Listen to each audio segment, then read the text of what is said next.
Yes. तो मैं सभी को अभी एडमिट करने जा रहा हूँ।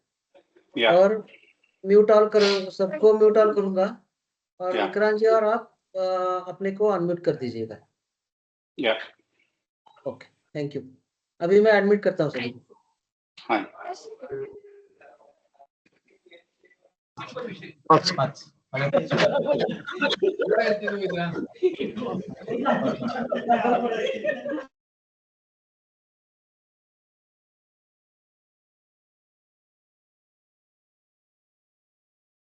Yeah, I think Vikrant, we can get started.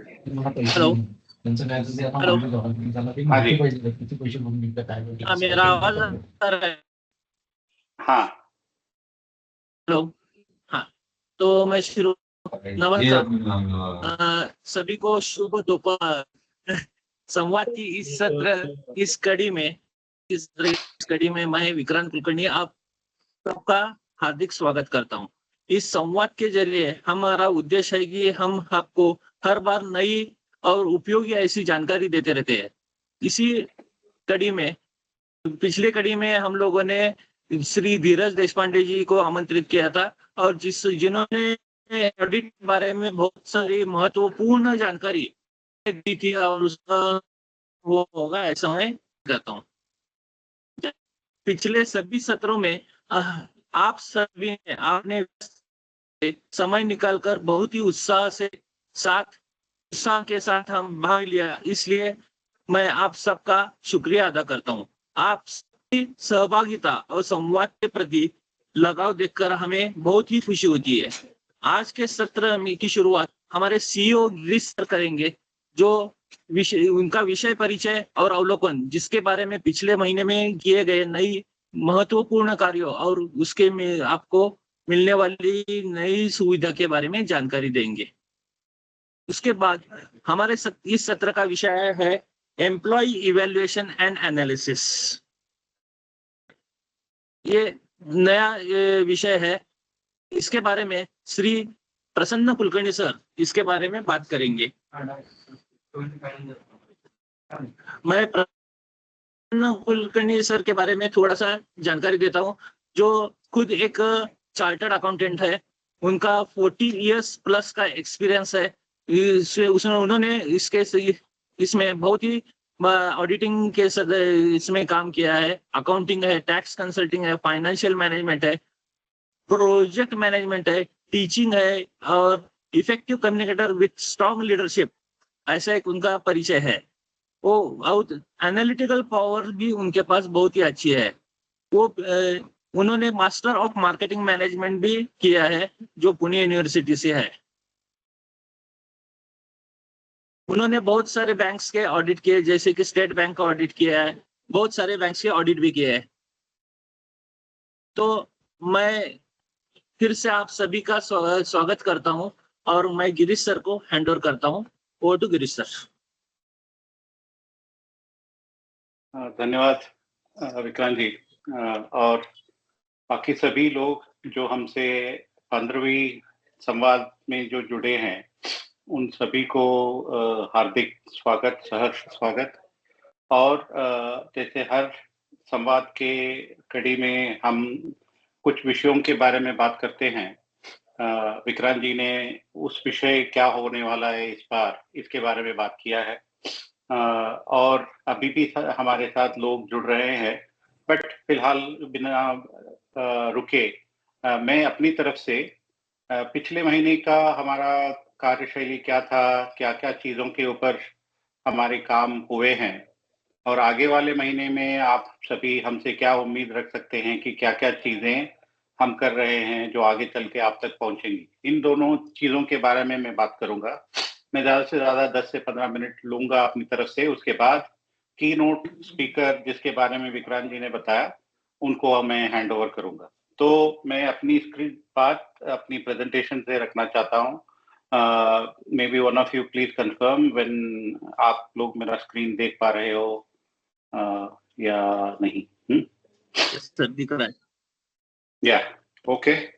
तो सभी को धन्यवाद कि 15वें संवाद की कड़ी में जुड़ने के लिए। मैं गिरीश बड़गानोर, लिस्ट सॉफ्टवेयर के सीईओ, सीटीओ एंड डायरेक्टर। इस संवाद में कुछ चीजों के बारे में जो हाइलाइट्स है हमारे पिछले महीने का, इनके बारे में आप सभी को अवगत करना चाहूंगा। उसमें सबसे पहला मैटर जो आता है वो है एनक्रिप्शन एंड डिक्रिप्शन। और मुझे याद है कि पिछले संवाद के सत्र में भी मैंने बताया था कि हर एक बैंक के लिए जो उनका डेटा होता है, चाहे वो क्लाउड से रन कर रहे हों या ऑन प्रीमाइस हो, एनक्रिप्शन डिक्रिप्शन कितना क्रिटिकल बन गया है। और आरबीआई आज के दिन में इस मैटर को बहुत क्रिटिकली देख रहा है। तो इसीलिए हमारा फर्ज बनता है एज अ सीबीएस वेंडर कि हम एनक्रिप्शन और डिक्रिप्शन को जल्द से जल्द अपने सिस्टम में लेके आए, और आरबीआई जो कंप्लायंस चाहता है वो हम कंप्लायंस आपको दे पाए। उसके तरफ हमारी पहली स्टेप है ये, और मैं इसको फाउंडेशन करके बोलता हूँ। हम इस फाउंडेशन के वर्जन में ये चीजें रिलीज कर रहे हैं। इसमें जो हमारी डेटाबेस, आप सभी जानते हैं हमारा डेटाबेस जो है वो ओरेकल है, और इसीलिए जो ओरेकल डेटाबेस के साथ सही तरीके से जो चीज काम कर सकता है उसको हमने चुना है। तो हम एनक्रिप्शन डिक्रिप्शन और उसकी सिक्योरिटी के लिए ओरेकल का जो सेंट्रलाइज की मैनेजमेंट होता है, जो ओरेकल वॉलेट बोलते हैं, उस फीचर का यूज कर रहे हैं। हम कोशिश कर रहे हैं कि आपको बहुत ज्यादा कस्टम सोल्यूशन न देकर और कॉम्प्लिकेशन न बनाकर उसको सिंपल रखे, इफेक्टिव रखे, और जो आरबीआई की तरफ से जो कंप्लायंस बनती है उसको हम कंप्लाई करें। तो वो सभी चीजों को हमने कंसिडर किया है। उसमें से बहुत महत्वपूर्ण जो मैटर होते हैं वो है आप कितने बिट की एन्क्रिप्शन करते हो। तो हम लोग एडवांस एन्क्रिप्शन का की मैनेजमेंट फंक्शन लेके चल रहे हैं, और 256 बिट तक की होता है। हम चाहे वो हालांकि ये सारे टेक्निकल बातें हैं कुछ हद तक, बट बैंकों को इनकी जानकारी रखनी पड़ती है, स्पेशली आईटी डिपार्टमेंट और ईडीपीस को इनके बारे में जानकारी रखना होता है, क्योंकि जब भी ऑडिट कुछ होगी उन सभी ऑडिटर इसके बारे में आपसे पूछेंगे और आपको ये जानकारी कुछ यूजफुल रहेगा। ट्रांसपोर्ट लेयर सिक्योरिटी जो हम यूज करते हैं उसका भी, उस फीचर का भी यूज करेंगे। और कस्टोडियन इन जनरल, हम पहले से अपनी प्रोडक्ट को ऐसे बनाया है कि कोई भी चीज हो वो रोल बेस्ड हो, अथॉरिटी हो, और अथॉरिटी के हिसाब से ही कोई यूजर अपना फंक्शन कर सकता है। तो एनक्रिप्शन डिक्रिप्शन का भी जो फंक्शंस है इसको भी हम लोग रोल बेस्ड एक्सेस कंट्रोल के तहत लेके आएंगे, जिसके चलते को जो भी डिक्रिप्शन करने वाला होता है वो कैसे किया जाता है, वो कैसे करना है, इन सभी के बारे में जब हम डिटेल्ड यूजर मैनुअल पब्लिश करेंगे तो आप सभी जान पाओगे कि ये इसमें बैंक सोसाइटी का भी रोल होने वाला है, और जिस तरीके से बैंक उसको कस्टमाइज करना चाहती है वो सारे सुविधाएं हम इसके अंदर बिल्ड कर रहे हैं। तो पहला जो काम हमारी तरफ से हुआ है और लगभग हम लोग पायलट बैंक की तरफ बढ़ रहे हैं वो है एनक्रिप्शन डिक्रिप्शन।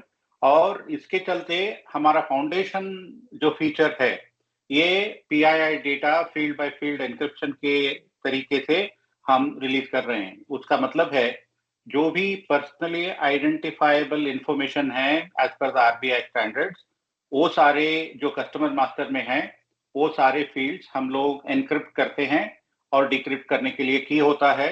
और की मैनेजमेंट पूरा बैंक का होने वाला है। इसमें लिस्ट नहीं चाहेगा कि उनके पास कुछ भी की हो, कुछ भी कंट्रोल हो। ये आपके पासवर्ड की तरह है। आपके पासवर्ड आप ही जानो, आप ही क्रिएट करो, आप ही मैनेज करो, और आप ही इसको ओनर रहो। क्योंकि ये गाइडलाइन भी है और ये हमारी बेस्ट प्रैक्टिस भी रहेगा कि एनक्रिप्शन डिक्रिप्शन बहुत सेंसिटिव मैटर्स होते हैं, और इसीलिए सारे बैंक और सोसाइटीज को इसके बारे में और ज्यादा जानकारी देकर इस फीचर को हम रोल आउट करेंगे। ये मैं इसलिए फाउंडेशन बता रहा हूं क्योंकि अगले वाले महीने में मैं आपको बताऊंगा कि full encryption, decryption, data at rest, data in transit. फिलहाल के लिए हमारा डेटा एट रेस्ट लगभग जो क्लाउड से हम ऑफर करते हैं वो सारा एनक्रिप्टेड ही होता है। बाकी जो बचा हुआ है, जो एनक्रिप्शन डिक्रिप्शन जहां पे लगने वाला है, उसको भी हम लोग फील्ड की तरफ से कर रहे हैं फाउंडेशन में। और अगले लेवल पे हम लोग सारे डेटा एनक्रिप्टेड रहेगा, एनक्रिप्टेड ही हैंडल होगा, एनक्रिप्टेड ही मूव होगा। तो data address, data in transit and data in application, ये सारे एनक्रिप्टेड ही होगा। इसकी अरेंजमेंट हम कर रहे हैं अगले रिलीज में। फिलहाल के लिए पर्सनली आइडेंटिफाइबल इंफॉर्मेशन जो है, इसको हम फाउंडेशन लेवल पे लेके आ रहे हैं। इसके बारे में जो कुछ भी काम होना चाहिए था, टेस्टिंग होनी चाहिए थी, यूजर गाइड बनाने थे, ये हमने खत्म कर लिया अपनी तरफ से। अब देखेंगे कि हम पायलट बैंक में इसको कैसे रोल आउट करते हैं, और अगर कुछ इश्यूज हैं तो उनको सॉर्ट आउट करके बाकी सभी दूसरे बैंकों को हम ये फीचर देंगे। दूसरा जो काम हुआ है हमारी तरफ से वो है आरबीआई के दूसरे guideline, which is beneficiary account name lookup. आप सभी जानते हैं आज के दिन में एनईएफटी और आरटीजीएस, ये दोनों फीचर्स को जब कोई यूजर नेम या जो जस्ट 1 सेकेंड,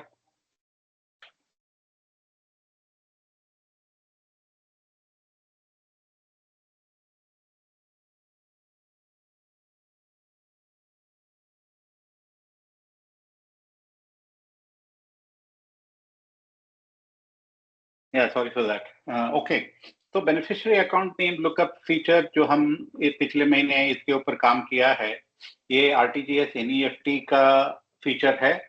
जो कोई भी बेनिफिशियरी हम ऐड कर रहे हैं, अब तक हमारे सिस्टम में और बहुत बहुत सारे कोर बैंकिंग सॉल्यूशंस में ऐसा था कि कोई वैलिडेशन करने का प्रोविजन नहीं था कि मैं एक यूजर नेम को, एक अकाउंट नेम को लगाता हूं, उस अकाउंट नेम को वैलिडेट करने की कोई भी सुविधा नहीं थी।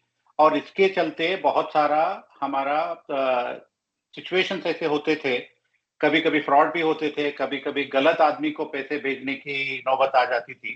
तो वो सब सारे अवॉइड करने के लिए एनपीसीआई और आरबीआई ने गाइडलाइन लेके आए कि आप आरटीजीएस एनईएफटी भी करो, तो आपको एक प्रोविजन होना चाहिए जिससे कि आप जिसको पैसे भेजना चाहते हो उसका नाम सही है या नहीं, इसको वैलिडेट करना होगा आपको। कर सकते हैं ऑप्शनली। तो वो फीचर हमने बनाया है, और इसके लिए जो भी एपीआई बनेंगे, जो भी उसका रिस्पांस टाइम चाहिए based on the RBI guideline, वो सब हमने बनाया है। और ये बेनिफिशियरी अकाउंट नेम लुकअप का जो फीचर है, ये आपके स्विच वेंडर कौन है इसके ऊपर भी बहुत निर्भर करता है। हमारी तरफ से जो बनना है कि हम सारा डिटेल्स, चाहे लॉगिंग हो, ऑडिटिंग हो, ये सारा मैटर हम अपनी तरफ से किए हैं। बट आपका स्विच वेंडर कौन है इसके ऊपर बहुत ज्यादा निर्भर करता है। हम एक प्लेबुक रिलीज करेंगे, हम ये बताएंगे कि अगर आपकी स्विच सर्वत्र है तो आपको कैसे करना पड़ेगा, मैक्सिमस है तो आप कैसे करना पड़ेगा। इन सभी चीजों के बारे में हमने अपनी तरफ से स्टडी किया है। कोई बैंक के कॉन्टेक्स्ट में हमने स्विच वेंडर से भी बात भी किया है। तो हम हमारे लिए खुशी की बात है कि हम कोई भी स्विच के साथ आज के दिन में इस फंक्शन को इंटीग्रेट कर सकते हैं, और हम आगे चल के सारे स्विच वेंडर के साथ काम करके वो फीचर आप तक पहुंचाएंगे। तो इसके ऊपर जो फाइनल काम रहेगा ये आगे वाले महीने में आएगा। आप देखोगे कि आप अगर BANL वाला फंक्शनैलिटी चाहोगे तो आपको ये भी हमारी तरफ से मिल सकता है। तो इसके ऊपर लगभग सारा काम हो गया है।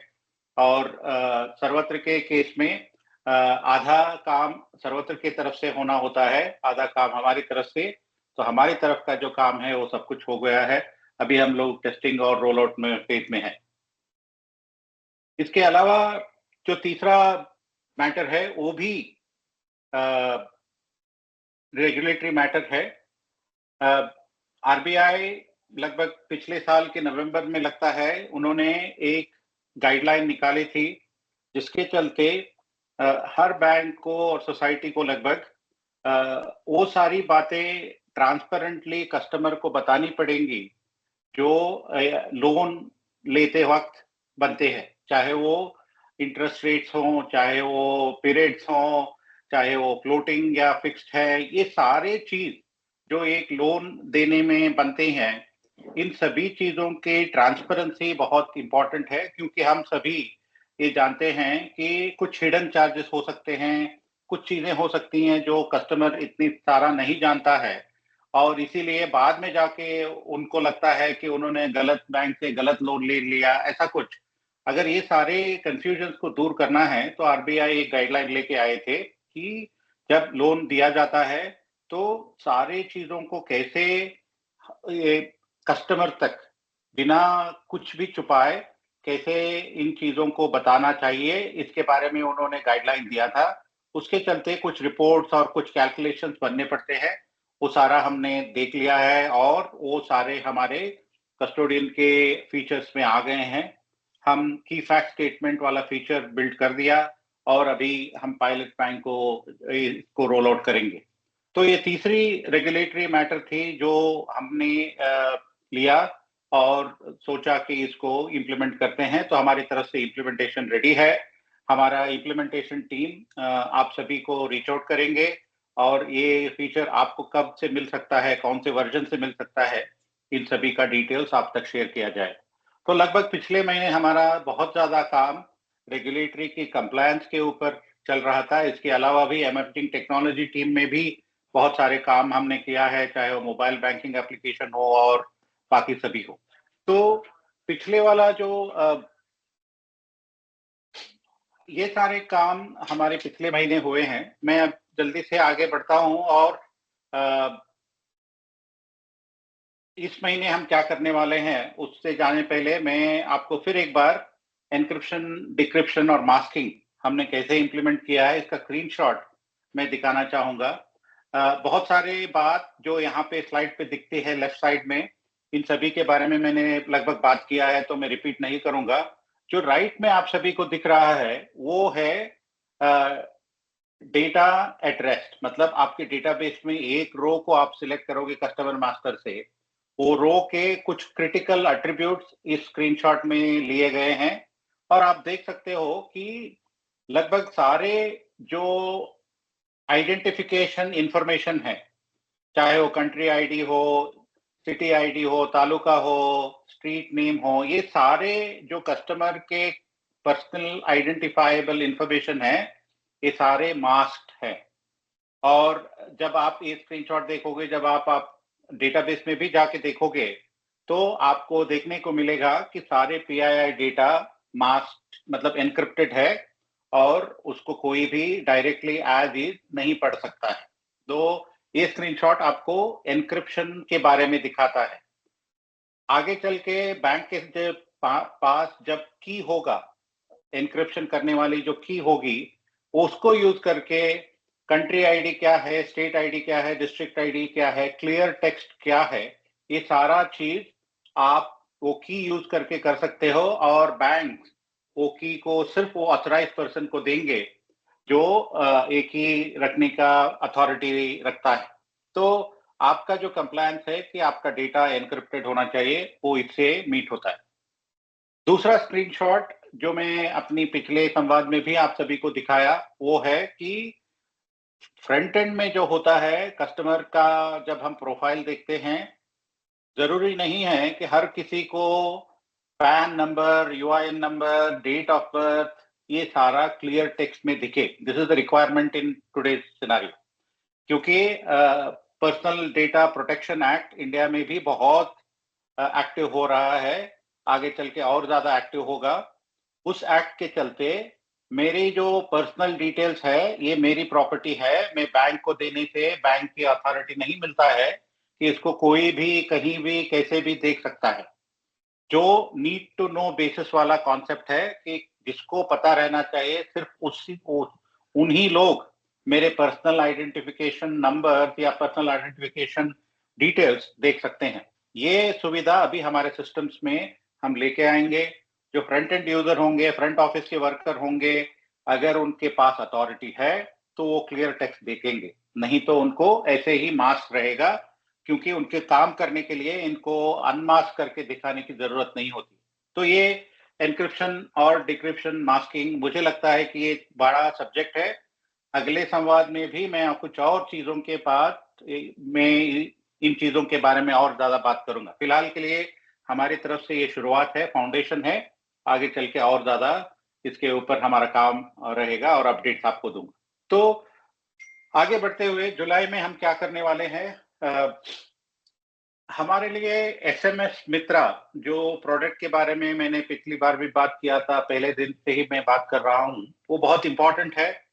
और मुझे खुशी है कि हम जो पॉजिटिव पे सिस्टम के फीचर्स हैं, कोई चेक दिया है और इंटीमेशन देना चाहता है बैंक को कि उन्होंने चेक इशू किया है और हाई वैल्यू चेक है, वो कर सकता है यूजिंग SMS गोइंग फॉरवर्ड। क्योंकि हम जानते हैं कि SMS वाला जो मैटर है, हमारे सारे सीनियर्स को, जो लोग स्मार्टफोन यूज नहीं करना चाहते, जो जिनके पास इंटरनेट डेटा नहीं है, उनको भी बैंकिंग करने की पूरी हक होती है। और उनको सपोर्ट करने के लिए बहुत सारे हमारे बैंक्स कोशिश करती है कि जो भी हो पाता है उनसे वो करने की कोशिश करेंगे। तो हम आगे चल के पीपीएस के इंटीमेशंस, पीपीएस के लिस्ट, पीपीएस को मॉडिफाई कैसे करना है, ये सारा आपके कस्टमर्स SMS के भी यूज करके कर सकते हैं। आप जानते हैं SMS यूज करके कोई भी अपना अकाउंट ब्लॉक कर सकता है, अनब्लॉक कर सकता है।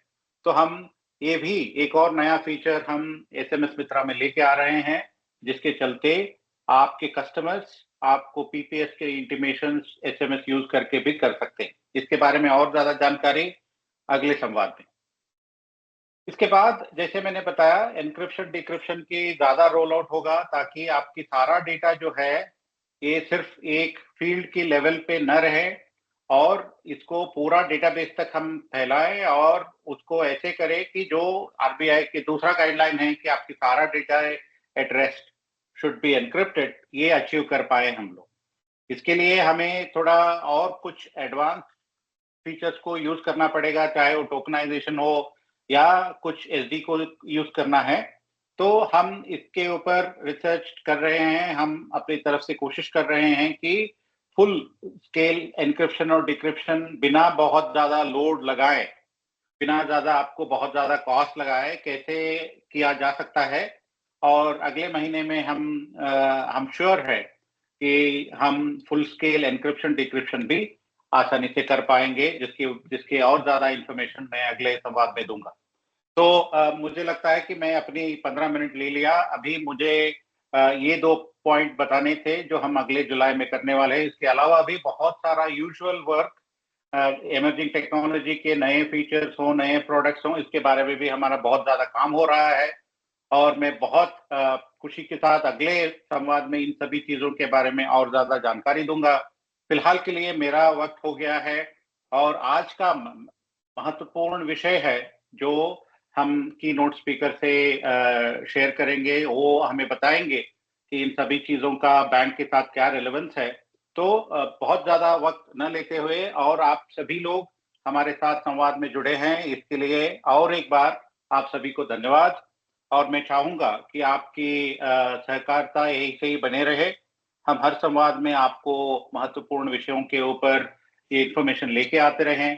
तो मैं आज के की नोट स्पीकर को वेलकम करता हूं। Prasanna sir, over to you, and then probably you can get started. I will stop sharing.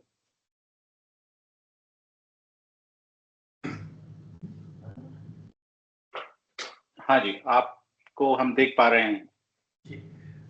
Thank you very much, sir. It's very kind of you. मैं आपका स्क्रीन शेयर करने जा रहा हूँ।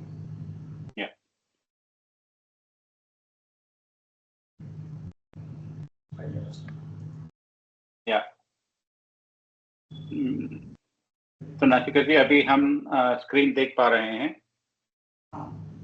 Yes, please go ahead. Yes. Good evening, everyone. I thank you all for inviting me here and giving me an opportunity to talk to the all prestigious bankers. Thank you very much. मैं ये जो project है, ये जो हम कर रहे हैं, बहुत देर से कर रहे हैं, एम्प्लॉय इवैल्यूएशन एंड एनालिसिस। ऐसा है कि पहले मैं आपको मेरा लिस्ट से संबंध बताऊंगा कि लिस्ट में मैं एक चार्टर्ड अकाउंटेंट हूँ, 40 साल का तो मुझे एक्सपीरियंस है, अकाउंटिंग, ऑडिटिंग, टैक्स कंसल्टेंसी वगैरह वगैरह। कंकरेंट ऑडिट का भी मैंने सर्टिफिकेशन कोर्स किया है, लेकिन बेसिकली मैं बीएससी हूँ chemistry. Masters of marketing management में भी मैंने किया है, कंप्लीट किया है। और एक बैंक का मुझे हैंड्स ऑन एक्सपीरियंस है 15 इयर्स के लिए, जो मैं mainly systems and management services में काम कर रहा था। ब्रांचेस में भी काम किया है, कंट्रोलिंग ऑफिस में भी काम किया है, हेड ऑफिस में भी काम किया है, सभी जगह काम किया है। अभी ऑडिट जैसे नेशनलाइज बैंक से state bank of India, bank of Baroda, bank of India, bank of Maharashtra, concurrent audits nationalise bank के, कोऑपरेटिव बैंक के, ये सब मैं, कॉस्मोस बैंक का ऑडिट है मेरे पास, 5-7 बैंक के ऑडिट से मेरे पास, मैं करता हूँ। जब मैंने अभी काम जो किया है, इसमें मैं मैन पावर प्लानिंग, मैनेजमेंट और बिजनेस प्लान के बारे में मैं बैंकों को बताता हूँ, क्योंकि उधर मैंने देखा है कि कुछ ना कुछ तो प्रॉब्लम्स आती रहती है, जैसे कि मैं अभी बताऊंगा। टीचिंग एक्सपीरियंस है मेरा, सिम्बायोसिस में मैं प्रोफेसर था, RGMI, SIMS, ये सिम्बायोसिस का ऐसा एक क्लस्टर है जो आर्म फोर्सेस सोर्स के लिए MBA, स्पेशल MBA है। मैंने वेरियस बैंक के वेरियस प्रोजेक्ट्स भी कंप्लीट कर दिए हैं। लिस्ट से मैं एसोसिएटेड, इससे इंसेप्शन, शुरुआत से मैं हूँ। उनके उस टाइम के बोर्ड ऑफ डायरेक्टर से और लोगों से मेरे बहुत सारे डिस्कशंस होते थे, और various aspects of banking systems, mainly banking domain में जो इश्यूज इन्वॉल्व है, मैन पावर प्लानिंग में जो इश्यूज इन्वॉल्व है, और बिजनेस प्लान में जो इश्यूज इन्वॉल्व है, उसके बारे में भी मैं उनसे डिस्कस करता था। अभी ऐसा है कि करंट सिस्टम्स जो हम बैंकिंग में देख रहे हैं, ये स्टैंडर्डाइजेशन नहीं है। उसमें बहुत सारे सिस्टम्स में स्टैंडर्डाइजेशन नहीं है। उसमें एक ब्रांच का कोई बंदा दूसरे ब्रांच में चला जाता है तो बोलता है कि अरे हमारे ब्रांच में तो ये नहीं था, ये ब्रांच में ये है। एक ही बैंक है लेकिन डिफरेंट ब्रांचेस में ये लोग क्यों बोलते हैं? क्योंकि उसमें स्टैंडर्डाइजेशन थोड़ा सा कम रहता है, बायस और सब्जेक्टिविटी भी रहती है, इवन परफॉर्मेंस रिव्यूज के लिए बायस रहता है। Infrequent feedback, it leads to stagnation, क्योंकि फीडबैक जो आना चाहिए वो सिस्टमेटाइज्ड और विथ सम टाइम रख के, मे बी से once in a month, twice in a month, periodical कुछ तो होना चाहिए, लेकिन थोड़ा सा इनफ्रीक्वेंसी हमें देखने को मिली है।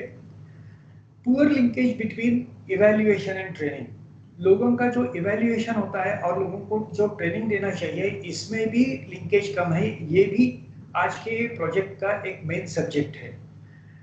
लो एम्प्लॉय एंगेजमेंट एंड मोटिवेशन, लोग आते हैं, काम करते हैं, जाते हैं, लेकिन क्यों उनके पास मोटिवेशन नहीं रहता? ये एक बहुत बड़ा प्रॉब्लम बैंकर्स के सामने है। बहुत सारे प्रोसेसेस मैनुअल है और डिजिटल टूल्स के भी कुछ प्रॉब्लम्स रहते हैं। मैं आपसे एक बात करना चाहता हूँ, यह सब शुरू कैसे हुआ? जब मैं बैंकर्स के पास ऑडिट के लिए जाता था और इंडस्ट्रीज के पास ऑडिट के लिए जाता था, तो सब बोलते थे हम तो पगार दे रहे हैं, हम तो पैसा दे रहे हैं, लोगों को सैलरीज दे रहे हैं, लेकिन आउटपुट नहीं मिल रहा है, आउटपुट नहीं मिल रहा है। एक बैंक ने मुझसे पूछा कि क्या आप इस पे काम कर सकते हो? मैं बोला ठीक है, मैं आपके लोगों से बात करूंगा और बाद में आपको बताऊंगा कि क्या मैं कर सकता हूँ। क्योंकि ऐसे देखा, मैंने इंडस्ट्री में तो ऐसा देखा है कि बहुत सारे इंडस्ट्रियलिस्ट या ओनर्स को एक फील रहता है कि हमारा स्टाफ काम नहीं करता, बल्कि स्टाफ काम करते हैं और उनको फील रहता है कि हमारा स्टाफ काम नहीं करता। सच क्या है ये देखने के लिए मैं बोला कि मैं आपके स्टाफ से बात करूंगा। जब बैंक से मैंने बात की तो मुझे लगा कि इनका एक डोमेन टेस्ट यानी बैंकिंग टेस्ट होना चाहिए। जब मैं गया उनके पास गया तो बोला कि आपका मैं बैंकिंग टेस्ट लूंगा और इसमें आप 80% पे पास हो। लोग बोले 80% को पास कैसे, लोग यूनिवर्सिटी में तो 35% पासिंग है। मैं बोला ऐसा नहीं है, आप बैंकर्स हो, I consider banking as a profession, क्योंकि मेरे करियर की शुरुआत भी बैंकिंग से हुई है और मैंने बहुत नजदीक से देखा है बैंकिंग इज अ प्रोफेशन। सो जो भी बंदा बैंक में काम को आता है उसको ये प्रोफेशन, खुद का प्रोफेशन समझ के काम करना चाहिए। और अगर आप सेविंग बैंक अकाउंट में काम करते हो, समझ लीजिए, तो आपको अगर सेविंग बैंक का 80% अगर मालूम नहीं है तो आप क्यों काम कर रहे हैं सेविंग अकाउंट काउंटर पे? ये क्वेश्चन तो सीधा साधा है। 20% आपको मालूम नहीं है, ये भी बात बड़ी है। वैसे उनको बोला और टेस्ट लिया गया और आफ्टर टेस्ट अबाउट 80% फेल्ड, 80% लोग फेल हुए। ब्रांच बैंक मैनेजमेंट आ गया सामने, मैंने आपसे बोला था कि हमारे लोग अच्छे नहीं है, काम नहीं कर रहे, उनको कुछ नहीं आता। तो मैं बोला सर ऐसा मत बोलिए, क्योंकि इसमें दूसरा कुछ नहीं, डिफरेंस ऑफ ओपिनियन ये चला जाता है और इसमें दूसरा कोई नहीं, शायद कॉन्फ्लिक्ट हो सकता है। वो बोले कैसे? आप बोल रहे हो कि हमारा स्टाफ काम करने नहीं कर रहा है और उनको कुछ नहीं आता है। अगर इस स्टाफ में से कोई उठ गया और बोला कि सर हमको किसने बैंक में लिया, हमारे इंटरव्यू किसने किया, काम पे किसने रखा, ये काम का जो भी है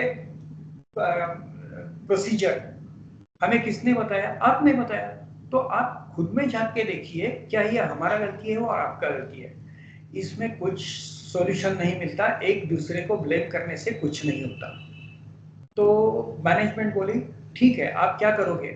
मैं बोला कि इसमें से मिनिमम 5 थिंग्स है, 5 बातें हैं जो करना चाहिए, लेकिन फर्स्ट थिंग फर्स्ट। बोले क्या? मैं आपके लोगों से बात करूंगा और उनसे ये समझ लूंगा कि उनका प्रॉब्लम क्या है। ठीक है, लेकिन मैं आपको अभी बताता हूं कि अगर किसी बंदे ने, स्टाफ ने अगर कुछ अपने मुंह से गलत शब्द निकाले मैनेजमेंट के लिए और किसी के लिए, तो मैं वो शब्दों को लीक नहीं करूंगा, वो आपको नहीं बताऊंगा। ये अगर आपको एग्री, इसको आप एग्री हो तो ही मैं आगे जाऊंगा। हाँ नहीं करके वो बोले ठीक है। तो मैं स्टाफ के पास गया। स्टाफ के पास जाने के बाद वो भी समझने लगे कि मैनेजमेंट ने मुझे भेजा है, लेकिन ऐसा तो था नहीं। मैंने उनको जाके समझाया कि भैया मैं आपकी डिफिकल्टीज समझने आया हूँ, आपको डिफिकल्टीज क्या है और जो पेपर आपने दिया है वो पेपर आपने सॉल्व नहीं किया है और आप फेल हो गए। ये फेल शब्द को आप छोड़िए। आपने जो पेपर लिखा है वो पेपर, कुछ क्वेश्चंस आप लिख नहीं पा रहे हो, वो लिखे नहीं है आपने या गलत लिखे हैं, इतना ही उसका इंपॉर्टेंस है। तो बोले कैसे?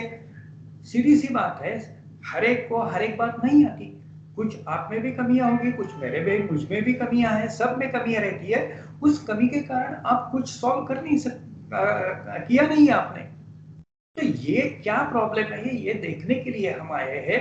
ऐसा नहीं है कि ये गलत है ये बराबर है, क्योंकि हमारे प्रोसीजर का फंडामेंटल ये है कि no one is correct and no one is wrong. जो भी है सो ऐसा है, इसके कारण क्या है उसको हम RCA बोलते हैं, रूट कॉज एनालिसिस। ये जब बोला तो लोगों ने बोलना शुरू किया, फिर लोगों ने पूछा क्या बोले हम, क्या बताए हम? मैंने बोला कुछ भी बोलो आप, मेरी समझ में नहीं आता, किसने मुझे बोला नहीं है, किसी ने बोला तो अच्छे ढंग से बोला नहीं है, मेरे ध्यान में जो आपसे हो सके, जो आपको बोलना है, आपको जो आपका परफॉर्मेंस नहीं हुआ है उसके बारे में, आपका जो एनालिसिस है खुद के बारे में वो बताइए। तो एक एक करके लोगों ने बताना शुरू किया और वो हमने पॉइंट्स निकाल के टैबुलेट किया और मैनेजमेंट को दिया और मैनेजमेंट को बोला कि सर ये एरिया में लोगों को ट्रेनिंग चाहिए। अगर जनरल ट्रेनिंग दे दिया गया कि लिखो चलो सेविंग अकाउंट ओपन करने में क्या पॉइंट्स है 1 2 3 4 5, ये मैं क्लासरूम टीचिंग समझता हूँ। आपको जो प्रॉब्लम है वो प्रॉब्लम देख के आपको ट्रेनिंग देनी पड़ेगी। और वो बोले कि आप ट्रेनिंग देते हो क्या? नहीं, मैं खुद ट्रेनिंग नहीं देता, लेकिन अरेंज कर सकता हूँ। उनके लिए हमने ट्रेनिंग अरेंज कर दिया, 80% पास हो गए। एक 20% लोग ऐसे थे कि वो फिर भी, दूसरी बार भी, मैं फेल शब्द उचित नहीं है यहाँ पे, वो कर नहीं पाए, तो उनसे हम सामने लेके बैठे, 1 to 1 उनसे डिस्कशन किया। कुछ लोगों को थोड़ा सा लगता है, आपको भी पता होगा आपके बैंक में, कि कुछ लोगों को थोड़ा सा ज्यादा समझाना पड़ता है, वो समझ जाते हैं, लेकिन थोड़ा एफर्ट ज्यादा लेना पड़ता है। एक 4-6 लोग ऐसे थे, कुछ भी करो उनकी समझ में नहीं आता, ये भी हर बैंक में रहता है। तो मैनेजमेंट बोली ये लोगों का क्या करेंगे? हम बोले किसी का भी जॉब नहीं जाएगा, everyone will be working with you.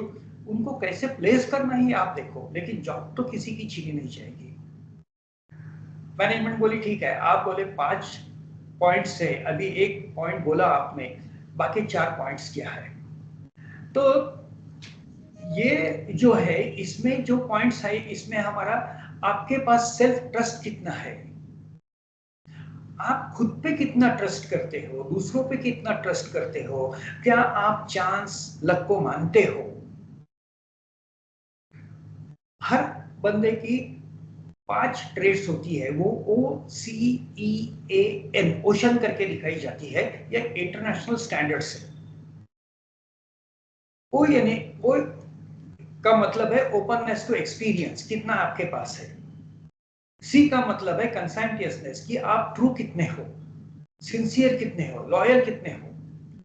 ई का मतलब है एक्सट्रोवर्शन। एक्सट्रोवर्शन का मतलब इतना ही नहीं है कि सिर्फ जाके दूसरों से बात करो, दूसरे को भी बात करने पे मजबूर करो। You will have to go and talk to a person so that he also can talk, और उसके टॉक में, उसके बात में कुछ अच्छा बात रहा है तो उसको कैप्चर करो। ए का मतलब है एग्रीएबलनेस।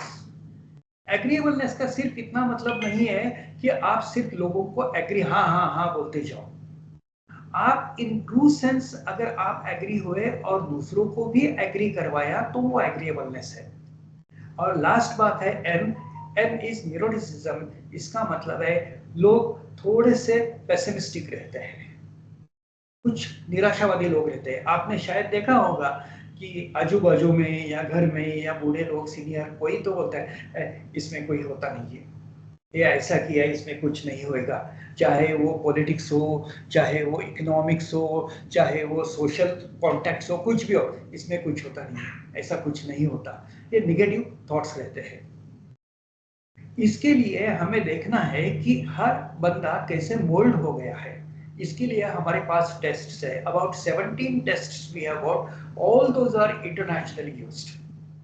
जो इंटरनेशनल टेस्ट है एक्चुअली वो इंग्लिश में है, मैंने उनका ट्रांसलेशन मराठी में किया है। जो बंदा ट्रांसलेशन मराठी समझता है वो मराठी में उसका आंसर देता है समझ के, या इंग्लिश में भी वो है। Then approach to conflicts. हर किसी के लाइफ में कॉन्फ्लिक्ट्स आते हैं, चाहे वो फैमिली हो, चाहे वो दोस्त हो, चाहे वो सोसाइटी हो, चाहे वो जॉब का एरिया हो, ब्रांच हो, ऑफिस हो, जो भी है, कॉन्फ्लिक्ट्स तो आते हैं। कुछ बड़े होते हैं, कुछ छोटे होते हैं। आपका कॉन्फ्लिक्ट अप्रोच क्या है, so that it's the conflict analysis mode है वो। उसके बाद आप खुद को कैसे देखते हैं। हर आदमी बोलता है कि मैं बुरा नहीं हूं, मैं अच्छा हूं। ठीक है, थोड़ी सी मुझमें कुछ है, 19-20 कुछ है, लेकिन क्या ये सच है? और आपको ही कुछ क्वेश्चंस ऐसे रहते हैं कि आपको ही तय करना आता है कि भैया यस, ये एरिया में मैं अच्छा हूं, ये एरिया में मेरा थोड़ा सा वीकनेस है। बाद में आता है डोमेन, यानी कि आपका बैंकिंग डोमेन, आपका बेसिक बैंकिंग नॉलेज कितना है, क्या है, ये सब हम टेस्ट करते हैं। और ये सबका बेस है कि आपको इवैल्यूएशन एनालिसिस है कि आपने जो डिजायर्ड लेवल है, ये इसके जो आंसर्स है, जो आंसर्स होने चाहिए स्टैंडर्ड, ये आप क्यों नहीं कर रहे हो। इसका मतलब ये नहीं है कि आप अगर कुछ ने, मान लीजिए शब्द अच्छा नहीं है फिर भी मैं यूज कर रहा हूं, आपने कुछ गलती की, आपने कुछ मिस्टेक किया, तो क्यों किया, आप मिस्टेक कर रहे हो इसका अर्थ ये नहीं है कि आप खराब हो। कुछ ना कुछ तो कारण होगा कि आपने क्यों मिस्टेक किया, ये अंडरस्टैंड करना चाहिए और आगे जाना चाहिए। सो ये अप्रोच में एक बेसिक है कि no answer to the test is right और wrong. Don't consider yourself to be A failure. कभी भी आप खुद मत समझो कि मुझे कुछ नहीं आता, मैं अच्छा नहीं हूं। ये ठीक बात नहीं है। आप अच्छे हो, आप कर सकते हो। आपके सामने जो बम्बार्डमेंट है, क्या किया, काम बोला था, कैसे नहीं होता, कितना गलती कर रहे हो, ये जो शब्द आते हैं उससे आपका कॉन्फिडेंस लूज होता है। दूसरा भी बात रहता है, अगर आप कुछ करने गए और आप इन टाइम या करेक्ट नहीं करते तो आप खुद को भी कर्स करते हो। सेल्फ कर्सिंग एटीट्यूड है। देखिए, सेल्फ कर्सिंग एटीट्यूड हम सब लोग एक्सपीरियंस करते हैं कि मान लो कि कहीं हम ट्रैवल कर रहे हो या काम कर रहे हो या इवन भोजन कर रहे हो, कहीं पे बैठे हो, फिर भी ऐसी कुछ बात इवन बचपन की याद आती है और खुद को हम गाली देते हैं और बोलते हैं क्या गलत था मैं, क्या गलत किया मैंने। हमारे मुंह से शब्द निकल जाते हैं। This is self cursing. You are not accepting what in the true spirit it should be accepted as. So everything can be reason and sorted out. हर बात के लिए कुछ ना कुछ तो रीजनिंग होता है और उसको सॉर्ट आउट किया जाता है। जो भी मैंने देखा है तो हर एक बात के लिए कुछ ना कुछ तो सॉल्यूशन रहता है। सिर्फ 5% ऐसे बात रहते हैं कि जिसपे आपका कंट्रोल नहीं रहता। मान लीजिए आप आज आपके ऑफिस में बैठे हो और आपको घर जाना है और रास्ते में कोई एक्सीडेंट हो गया है, आप टाइम पे घर नहीं पहुंच रहे हो। एक्सीडेंट पे तो आपका कंट्रोल नहीं है। ऐसी सिर्फ जिसपे आपका कंट्रोल नहीं है और आपको दिक्कतें आती है, ऐसी बातें सिर्फ 5% रहती है जो बियॉन्ड एनीवन्स कंट्रोल। ऑलमोस्ट 95% बातें जो रहती है ये हम रेक्टिफाई कर सकते हैं। ये मेरा एक्सपीरियंस है। डिस्कशन, किसी बात पे थोड़ा सा डिस्कशन किया और प्रॉपरली डिस्कशन किया इन राइट स्पिरिट, तो उससे रेजोल्यूशन निकलता है, सिचुएशन को रेजोल्यूशन निकलता है। कॉन्फ्लिक्ट्स पार्टीज में करने का कोई जरूरत नहीं रहता। ये बहुत गलत बात है कि कॉन्फ्लिक्ट्स करो, एक दूसरे के लिए कुछ राइवलरी करो। और जो मैं आपसे बात कर रहा था कि हम जो काम कर रहे हैं वो एक बात की 5 बातों से एक बात की कि लोगों को समझना चाहिए कि उनकी गलती कहाँ हो रही है, कहाँ ये उनका शॉर्टफॉल हो रहा है, ये समझ लो। ये समझने के बाद और 4 बातें हैं। कोई भी office, group of people is working over there. 2 लोग, 4 लोग, 5 लोग, 10 लोग एक ऑफिस में काम करते हैं। किसी ना किसी से तो कुछ प्रॉब्लम रहता है। लेकिन मैनेजमेंट को या ब्रांच मैनेजर को या सेक्शन मैनेजर को, डिपार्टमेंटल हेड को प्रॉब्लम आती है कि अगर कोई बोल रहा है कि मैं इनके साथ काम नहीं करूंगा, ये मुझे काम नहीं आता, ये मैं नहीं करूंगा। क्यों होता है ऐसा? तो अगर एक आदमी दूसरे से झगड़ता है तो जो झगड़ने वाला है वो बुरा है, जो जोर से बोलता है वो बुरा है, वो इनकरेक्ट है। ऐसा नहीं होता। ये क्यों होता है, इसका RCA हम करते हैं। इसके लिए स्टैंडर्डाइज्ड इंटरनेशनल मेथड्स है। तो दूसरा बात जो रहता है, जो पहले आपने बोला कि लोगों को टेस्ट के बारे में पूछ लो और उनकी प्रॉब्लम्स पहले समझ लो। सॉरी। दूसरा बात रहता है कि लोगों को इंटरपर्सनल रिलेशनशिप के लिए अवेयर करो और उनका RCA करो। तीसरा बात रहता है कि कस्टमर और हमारे स्टाफ के बीच में जो प्रॉब्लम्स आती है, वो क्यों प्रॉब्लम्स आती है? आप अगर हर टाइम कस्टमर को बोल रहे हैं कि आपको चेंज करना पड़ेगा, आपको ये करना पड़ेगा, वो करना पड़ेगा, तो कस्टमर आपके पास नहीं आएगा। आपको खुद को ही चेंज करना चाहिए। लेकिन हमारा स्टाफ ब्रांच मैनेजर से पूछेगा, सर ये कस्टमर आता है, बहुत प्रॉब्लम क्रिएट करता है, और आप बोल रहे हो कि उनसे कुछ मत झगड़ो, कुछ मत बोलो, जो हाँ बोलते जाओ। कितने बार हम पीछे नीचे मुंह करके बात करेंगे? कितनी बार हम रिट्रीट करेंगे? ठीक है, आई एम सॉरी कितनी बार बोलेंगे? ये ऐसा नहीं होना चाहिए। इसके लिए भी RCA है, उसके लिए भी मेथड्स है। तीसरी बात रहती है कि टॉप मैनेजमेंट और ग्राउंड लेवल स्टाफ जो है, जो कस्टमर को कन्फ्रंट करता है, वो स्टाफ को मैं ग्रास रूट लेवल का स्टाफ बोलता हूँ, आप भी बोलते होंगे। ग्रास रूट लेवल यानी कि मान लीजिए एक ब्रांच का कोई बंदा है, क्लर्क है, और वो और टॉप मैनेजमेंट, CEO या जनरल मैनेजर या बड़ा एग्जीक्यूटिव, उन दोनों में से क्या प्रॉब्लम होती है? क्योंकि ये दोनों एक दूसरे से कन्फ्रंट भी नहीं करते, तो कैसी होती है? जब टॉप मैनेजमेंट को कुछ इंफॉर्मेशन चाहिए होती है, उनको कुछ डिसीजन लेने हैं और कुछ डिटेल्स चाहिए, तो वो एक काम करते हैं कि ये हमें करना है, ये सब हमें करना है, तो ठीक है, इंफॉर्मेशन मंगा लो। इंफॉर्मेशन के लिए डाउन द लाइन वो परकोलेट होके जाता है कि ये इंफॉर्मेशन चाहिए। Ultimately it reaches to the branch manager के पास आता है। ब्रांच मैनेजर बोलता है स्टाफ को, चलो काम जल्दी करो, ये इंफॉर्मेशन टॉप मैनेजमेंट ने मांगी है, हमें इंफॉर्मेशन देनी है, चलो ये इंफॉर्मेशन निकाल के देनी है। तो स्टाफ बोलता है, साहब उनको इंफॉर्मेशन मांगने में क्या जाता है उनका, वो तो सभी एसी रूम में बैठे हैं, यहाँ पे आके काम करो, समझ जाएगा कि यहाँ पे क्या काम है, ये हर स्टाफ बोलता है। लेकिन होता ऐसा है कि कोई स्टाफ बोल्ड होता है, ये ओपनली बोलता है, और जब ये एक बोलता है तो ब्रांच के और भी लोग बोलने रहते हैं। इसमें इंफॉर्मेशन तो आपको देनी ही पड़ेगी, आप निकाल के देते हो, लेकिन ये जो रिफ्ट आता है, इसमें से ब्रांच का माहौल या बैंक का माहौल भी खराब हो सकता है। इसके लिए भी कुछ इश्यूज RCA है, रूट कॉज एनालिसिस है। और लास्ट एक प्रॉब्लम है, मैं आप सब लोगों को बोलता हूँ कि बहुत सारे लोग आपको बोलेंगे, ग्रास रूट लेवल स्टाफ को बोलेंगे, भैया आपका नॉलेज बढ़ाओ, आप खूब अच्छे हो जाओ, बैंक अच्छा होगा, बैंक बढ़ेगा, आपका भी अच्छा होगा।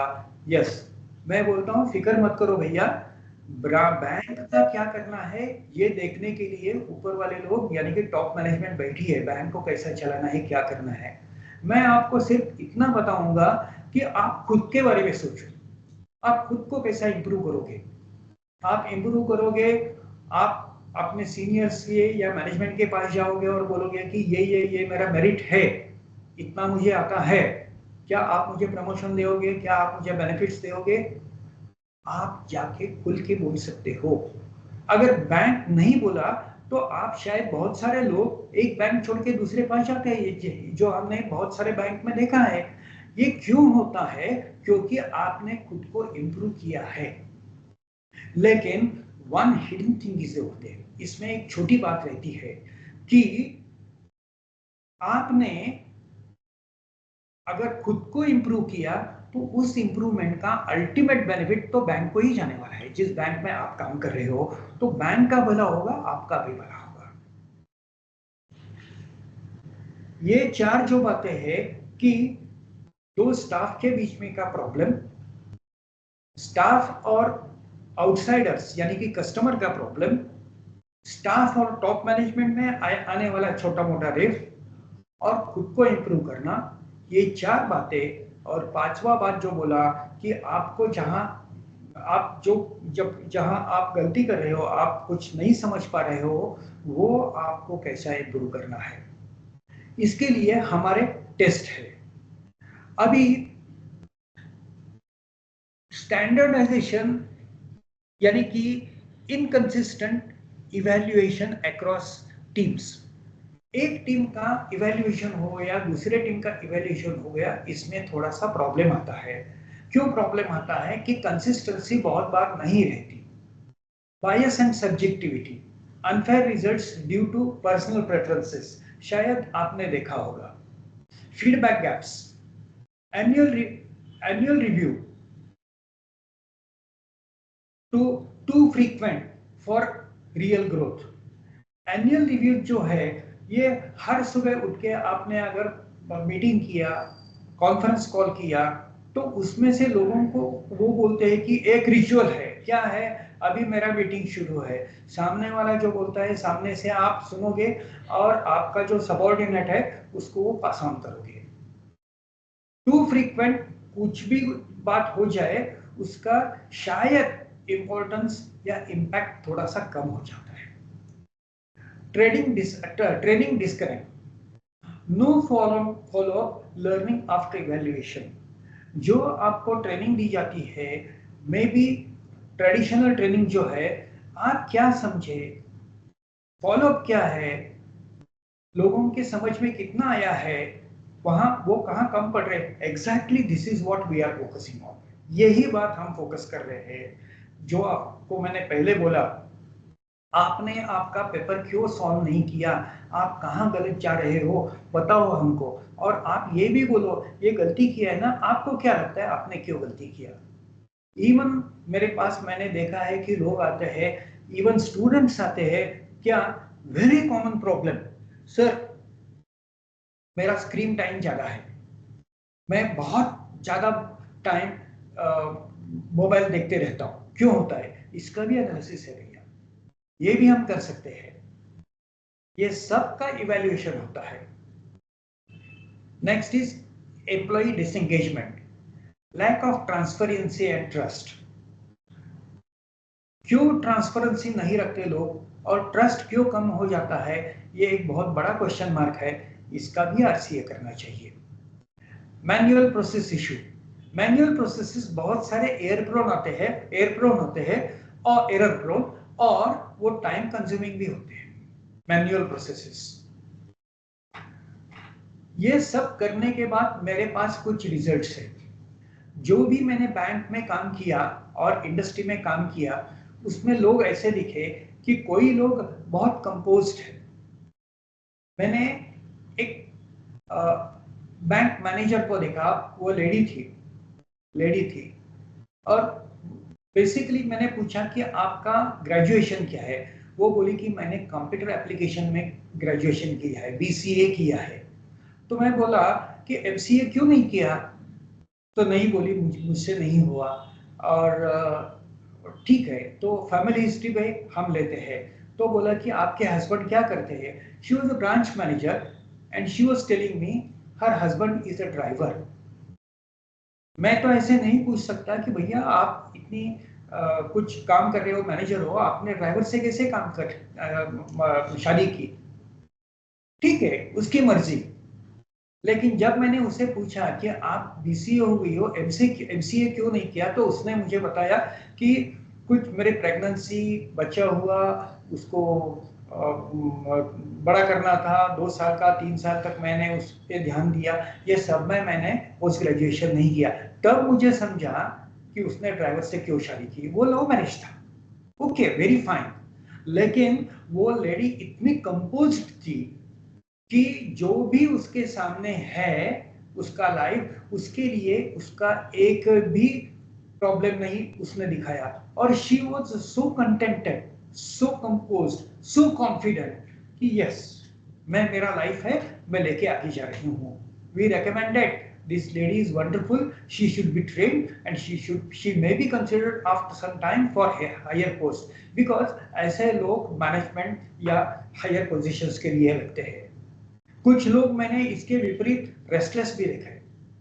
एक ब्रांच मैनेजर था, वो ब्रांच मैनेजर का सैलरीज भी अच्छी थी, हाइट ऑफ इट, उनकी वाइफ डॉक्टर थी जब फैमिली हिस्ट्री ली तो, लेकिन वो बहुत रेस्टलेस थे।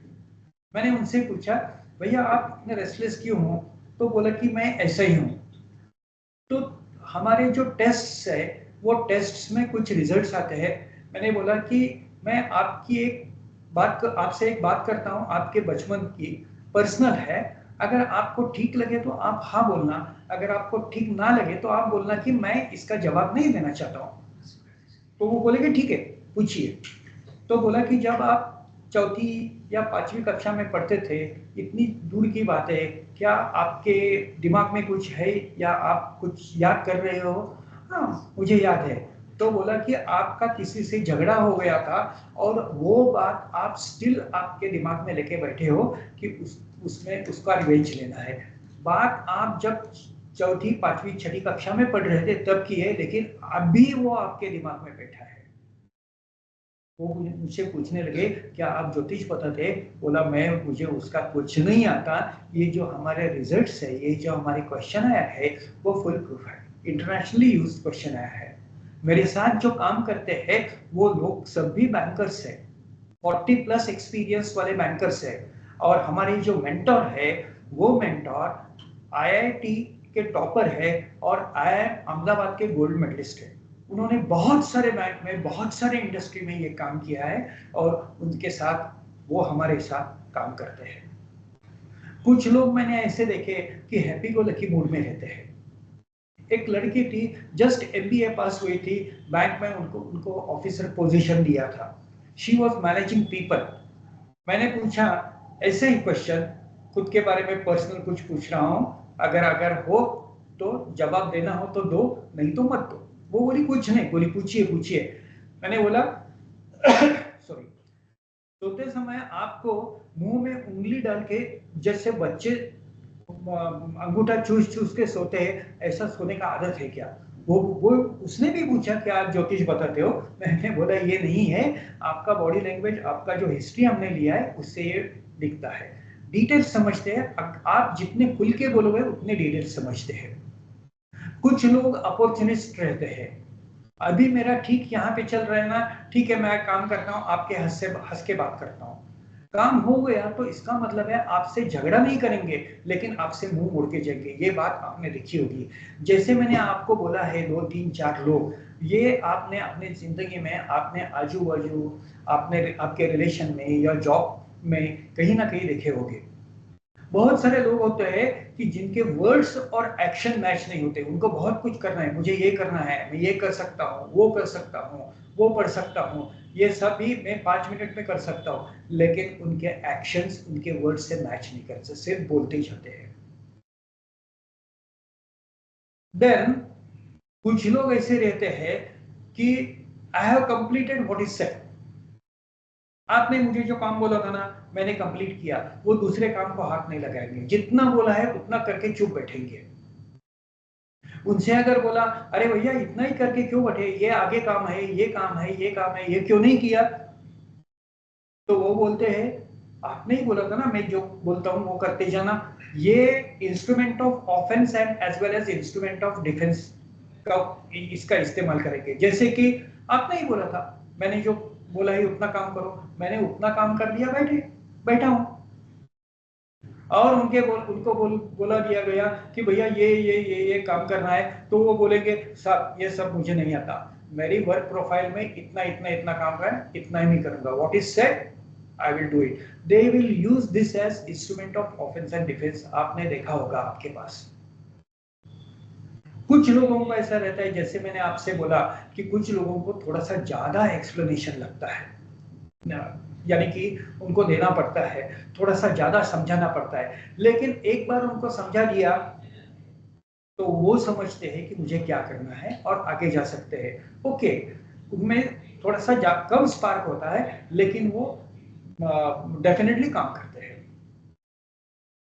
और कुछ लोग ऐसे होते हैं कि कुछ भी नहीं हो सकता, मैं ये नहीं कर सकता, ये आपने बोला है, ये अभी करूं या क्या करूं। आपने एक काम बोला तो उसमें वो अपने में उसमें ज्यादा से ज्यादा कुछ ना कुछ तो प्रॉब्लम निकालेंगे और बोलते जाएंगे ऐसा हो गया, ये चलेगा क्या। इसमें से हम मैनेजमेंट को क्या देते हैं? Insight for each staff. ऐसा है कि आपके बैंक में मान लीजिए 200, 400, 500, 600, 800, 1000 लोग हैं। ये हर एक का प्रोफाइल एवरी टाइम आपके सामने नहीं रहता, लेकिन ये प्रोफाइल हम पढ़ के देते हैं। ये प्रोफाइल जो देना है हमें, वो 9 पॉइंट्स पे देते हैं। बेसिक जो आपको बोला है कि ओपननेस टू एक्सपीरियंस क्या है, कंसाइंटियसनेस क्या है, एक्सट्रोवर्शन क्या है, एग्रीएबलनेस कितना है, और न्यूरोटिसिज्म यानी कि निराशावाद क्या उसमें है। ये 5 पॉइंट्स हम कमेंट करके देते हैं, ये बंदा कैसा है।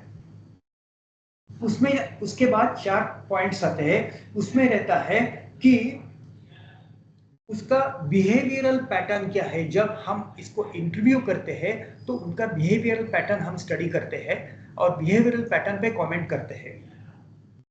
उसके बाद आता है कि टेस्ट रिजल्ट्स जो हमने टेस्ट लिए हैं, जैसे आपको बोला कि मेरे पास ऑलमोस्ट 17 टेस्ट है, सब स्टाफ को 17 टेस्ट देने नहीं पड़ेंगे, लेकिन सीनियर मैनेजमेंट को या मैनेजर से ऊपर के लोगों को 17 टेस्ट देने पड़ेंगे। ये टेस्ट में आपने आपका परफॉर्मेंस किया है, ये हम लिखते हैं। उसके बाद हम हर स्टाफ के बारे में अपना डायग्नोसिस लिखते हैं कि हमारा डायग्नोस्टिक, इसका मीनिंग क्या है, इसमें हमारा कहना क्या है। और फाइनली हम इसे रिकमेंडेशन देते हैं कि ये हो रहा है, इसलिए हमारा रिकमेंडेशन ये है, मैनेजमेंट ने सोचना है क्या ये करना है, कॉल लेना है और क्या करना है। तो इनसाइट फॉर ई स्टाफ हम इस ढंग से देते हैं। इसमें से एम्प्लॉइज का स्टाफ स्वॉट रहता है और ऑफिस का भी स्वॉट रहता है कि कुछ बैंकों में हमें ऐसा मिला है कि उनकी कुछ पॉलिसीज उनको रिस्ट्रक्चर करने चाहिए थे और उनके अप्रोचेस कुछ थे, उनका बिजनेस प्लान में कुछ रिस्ट्रक्चरिंग थे। तो वो सिचुएशन जो है उसका स्वॉट हम देते हैं कि लोगों के बारे में टॉप मैनेजमेंट ने क्या सोचना है और उन्होंने जो भी चेंजेस करने हैं वो क्या करने के लिए वो तैयार है। देन अनअर्थिंग ज्वेल्स, हमने ये भी देखा है कि even I have seen, you will admit this, कि स्टाफ भी क्लार्क से या ऑफिसर से अच्छा काम करते हैं। मैंने बहुत बार देखा है, उनको नॉलेज बहुत अच्छा रहता है, हर फाइल कहाँ रखी है, हर पेपर कहाँ रखा है, और इवन आपका जो सॉफ्टवेयर है उसका नॉलेज भी उनका बहुत अच्छा रहता है। ये ज्वेल्स है, ये हिडन ज्वेल्स है। क्लार्क्स भी रहते हैं, ऑफिसर्स भी रहते हैं कि कोई किसी को अगर प्रमोशन देना है, अगर देना चाहिए या उनका यूज और कहाँ पे करना चाहिए, कोई लोग मार्केटिंग में अच्छे रहते हैं, कोई लोग रिकवरी में अच्छे रहते हैं, कोई लोग तो कंट्रोलिंग में अच्छे रहते हैं, कोई पब्लिक कॉन्टैक्ट्स में अच्छे रहते हैं। ये सब लोगों को रिकॉग्नाइज करके हम बोलते हैं कि इसमें ये प्लस पॉइंट्स है, क्या आप कैपिटलाइज कर सकते हो। अगर उसमें प्लस पॉइंट्स है लेकिन वो नहीं हुए हैं, बाहर नहीं आए, तो किस ढंग का ट्रेनिंग देना है ये हम रिकमेंडेशंस में लिखते हैं कि ये ट्रेनिंग दो उनको, ये चांस दो उनको, वो ऊपर आ जाएंगे। Normal performance analysis and recommendations, जो लोग नॉर्मल है उनके पास नॉर्मल, यानी कि ऐसा तो नहीं है कि हर आदमी जो जन्म लेता है वो आइंस्टाइन बनता है, कोई लोग मेरे जैसे भी रहते हैं नॉर्मल। तो ये नॉर्मल परफॉर्मेंस को भी सपोर्ट करना चाहिए, उनका भी एनालिसिस करना चाहिए और उनके लिए भी रिकमेंडेशंस होने चाहिए। ऐसी बात नहीं है कि जो नॉर्मल है, नॉर्मल परफॉर्मेंस है, उनके लिए कुछ मत करो, उनके लिए भी रिकमेंडेशंस है। टेस्टिंग स्टाफ इन बैचेस, इसके लिए हम एक टाइप टेस्ट जो करते हैं स्टाफ का, ये एक टाइप का स्टाफ एक बार टेस्ट करते हैं। जैसे कि क्लरिकल स्टाफ है तो क्लरिकल स्टाफ हम टेस्ट करते हैं। आज के टेस्ट के लिए क्लरिकल स्टाफ को भी बुलाओ, ऑफिसर्स को भी बुलाओ, सीनियर मैनेजर्स को भी बुलाओ, ब्रांच मैनेजर्स को भी बुलाओ, ऐसे नहीं करते। एक टाइप का जो स्टाफ है, यह टाइप का स्टाफ का हम टेस्ट करते हैं और उसके जो रिजल्ट्स रहते हैं ये रिपोर्ट्स फाइनलाइज करके जो एक वीक में हम आपका टेस्ट लेते हैं, 2 दिन का ऑलमोस्ट टेस्ट रहता है और उसके बाद 20 वर्किंग डेज में हम ये रिपोर्ट सबमिट करते हैं मैनेजमेंट को, जो कुछ है सो। Access requiring immediate and deferred attention, management का जिस मुद्दे पे इमीडिएट अटेंशन चाहिए और कुछ मुद्दे पे वो थोड़ा सा डिले कर सकते हैं, अटेंशन अपना डिले कर सकते हैं, ये हम मैनेजमेंट को बोलते हैं। पीरियोडिक इवैल्यूएशन हेल्प्स डिबगिंग, अगर कुछ प्रॉब्लम्स है, ऐसा नहीं है कि एक बार बोलो और प्रॉब्लम इमीडिएटली चला जाए, ऐसा नहीं होता। लेकिन अगर आप एक बार बोले तो प्रॉब्लम थोड़ा कम होगा, नेक्स्ट बोले तो प्रॉब्लम थोड़ा कम होगा, ऐसे करके ये प्रॉब्लम्स डिबग करनी चाहिए। Following in line with latest development, banking में जो लेटेस्ट डेवलपमेंट है, मैनेजमेंट स्टाइल में जो लेटेस्ट डेवलपमेंट है, या बैंकिंग पॉलिसी का जो बैंक का मैनेजमेंट जो पॉलिसी कंफर्म करता है उसका जो डेवलपमेंट है, वो क्या स्ट्रेटेजी से जाते हैं, वो स्ट्रेटेजी के लिए आपको क्या करना चाहिए ये हम बताते हैं। ये करने से क्रोनोलॉजिकल इंफॉर्मेशन ऑफ स्टाफ आपको मिलती है, यानी कि एक ब्रांच का स्टाफ जो भी है सो मान लीजिए ये ट्रेनिंग लेके कोई बंदा कैशियर के पोजीशन में अच्छा काम कर रहा है, कोई बंदा रिकवरी में अच्छा काम कर रहा है, कोई बंदा एनालिसिस ऑफ प्रपोजल्स में अच्छा काम कर रहा है, कोई बंदा बिजनेस डेवलपमेंट में अच्छा काम कर रहा है, तो ये कैटेगरिकली ब्रांच के सामने जाता है और जब अच्छा अपॉर्चुनिटी रहता है तो ये बंदे को मैनेजमेंट बुला के पूछती है कि भैया ये काम है, आप काम कर सकते हो, आपके रिजल्ट्स हमने देखे हैं, अच्छे रिजल्ट्स है कि आप काम कर सकते हो। निगोशिएशन जो करना है वो डिपेंड करता है वो स्टाफ और मैनेजमेंट के बीच में, लेकिन आप अच्छे काम कर रहे हो वो क्रोनोलॉजिकली और स्पेसिफिकली मैनेजमेंट के सामने आ सकता है। Decision evaluation, evaluating decisions, management जो भी डिसीजन लेती है, इवन ब्रांच मैनेजर जो डिसीजन लेता है उसका इवैल्यूएशन जितना जल्दी हो सके और जितना करेक्ट हो सके वो उससे आप करेक्शन ले सकते हो। मान लीजिए कि किसी का डिसीजन में कुछ कम ज्यादा है, ऐसा बात नहीं है कि डिसीजन अच्छा नहीं लिया तो वो आदमी खराब है, वो बंदा खराब है, ऐसा नहीं हो सकता। ठीक है, क्या कारण से आपने ऐसा डिसीजन लिया, ये हो गया, ठीक है भैया ये बात समझ लो, ये काम कर लो और ऐसा ऐसा काम कर लो। मैं समझता हूं कि 95% of the people they are good people, essentially वो क्रिकेट नहीं रहते। बहुत बहुत कम लोग रहते हैं कि इसेंशियली पैथोलॉजिकल कुछ प्रॉब्लम है, क्रिकेट ही रहते हैं, बहुत कम रहते हैं। हमारे आसपास रहते हैं, लेकिन मान लो आपके कितने दोस्त हैं, आप कितने लोगों को जानते हो और उसमें से जेन्युइनली क्रिकेट कितने हैं, बहुत कम रहते हैं। किसी ना किसी हर एक बंदे का कुछ ना कुछ तो प्रॉब्लम रहता है और वो प्रॉब्लम के सॉल्यूशन मिल गया तो आदमी उस ढंग से नहीं बात करता, नहीं चलता। Staff short term and long term planning इससे हो सकती है। स्टाफ प्लेसमेंट को भी आपको, स्टाफ प्लेसमेंट के लिए भी आपको बहुत मैनेजमेंट को ये चांस मिल सकता है कि क्या करे क्या नहीं करे। Other corrective steps, even strategical corrective steps और करेक्टिव स्टेप्स जो भी है वो करेक्टिव स्टेप्स आप ले सकते हो। किसी का प्रॉब्लम है और कुछ बंदा ठीक नहीं काम कर रहा है तो उसके लिए करेक्टिव स्टेप्स आप ले सकते हो, ये सभी मैनेजमेंट कर सकती है। एक बात हमने देखी है कि व्हाट आई वांट ये आपके सामने कॉन्क्रीट नहीं रहता। मैं आप सब लोगों से एक अपील करता हूं, एक रिक्वेस्ट करता हूं कि अगर आपने आज लिखना शुरू किया, मुझे बेसिक क्या चाहिए, एग्जैक्टली मुझे क्या चाहिए, अगर आप लिखते रहोगे और ये सोचो मत, कागज लेके उस पर लिखो मुझे क्या चाहिए, आपकी समझ में आ जाएगा कि मुझे बहुत सारी चीजें चाहिए लेकिन प्रायोरिटी से क्या चाहिए ये लिखना बहुत डिफिकल्ट है। तो वो डेफिनेशन हम करने में हम मदद करते हैं। और एक अप्रोच है, उसको हम GOA गोवा बोलते हैं। ये गोवा नहीं है, ये है गोल्स, ऑब्जेक्टिव्स एंड एक्टिविटीज। आपके गोल्स क्या है? मान लीजिए आपका गोल है बैंक का प्रॉफिट बढ़ना चाहिए, ये गोल है। NPA कम होना चाहिए या एडवांसेस बढ़ने चाहिए, ये गोल है। लेकिन ऑब्जेक्टिव्स ये डिफाइंड रहते हैं, यानी कि मेरा प्रॉफिट बढ़ना चाहिए, कितना बढ़ना चाहिए? 5% over last year, 10% over last year. Advances मुझे ज्यादा चाहिए, कितने चाहिए?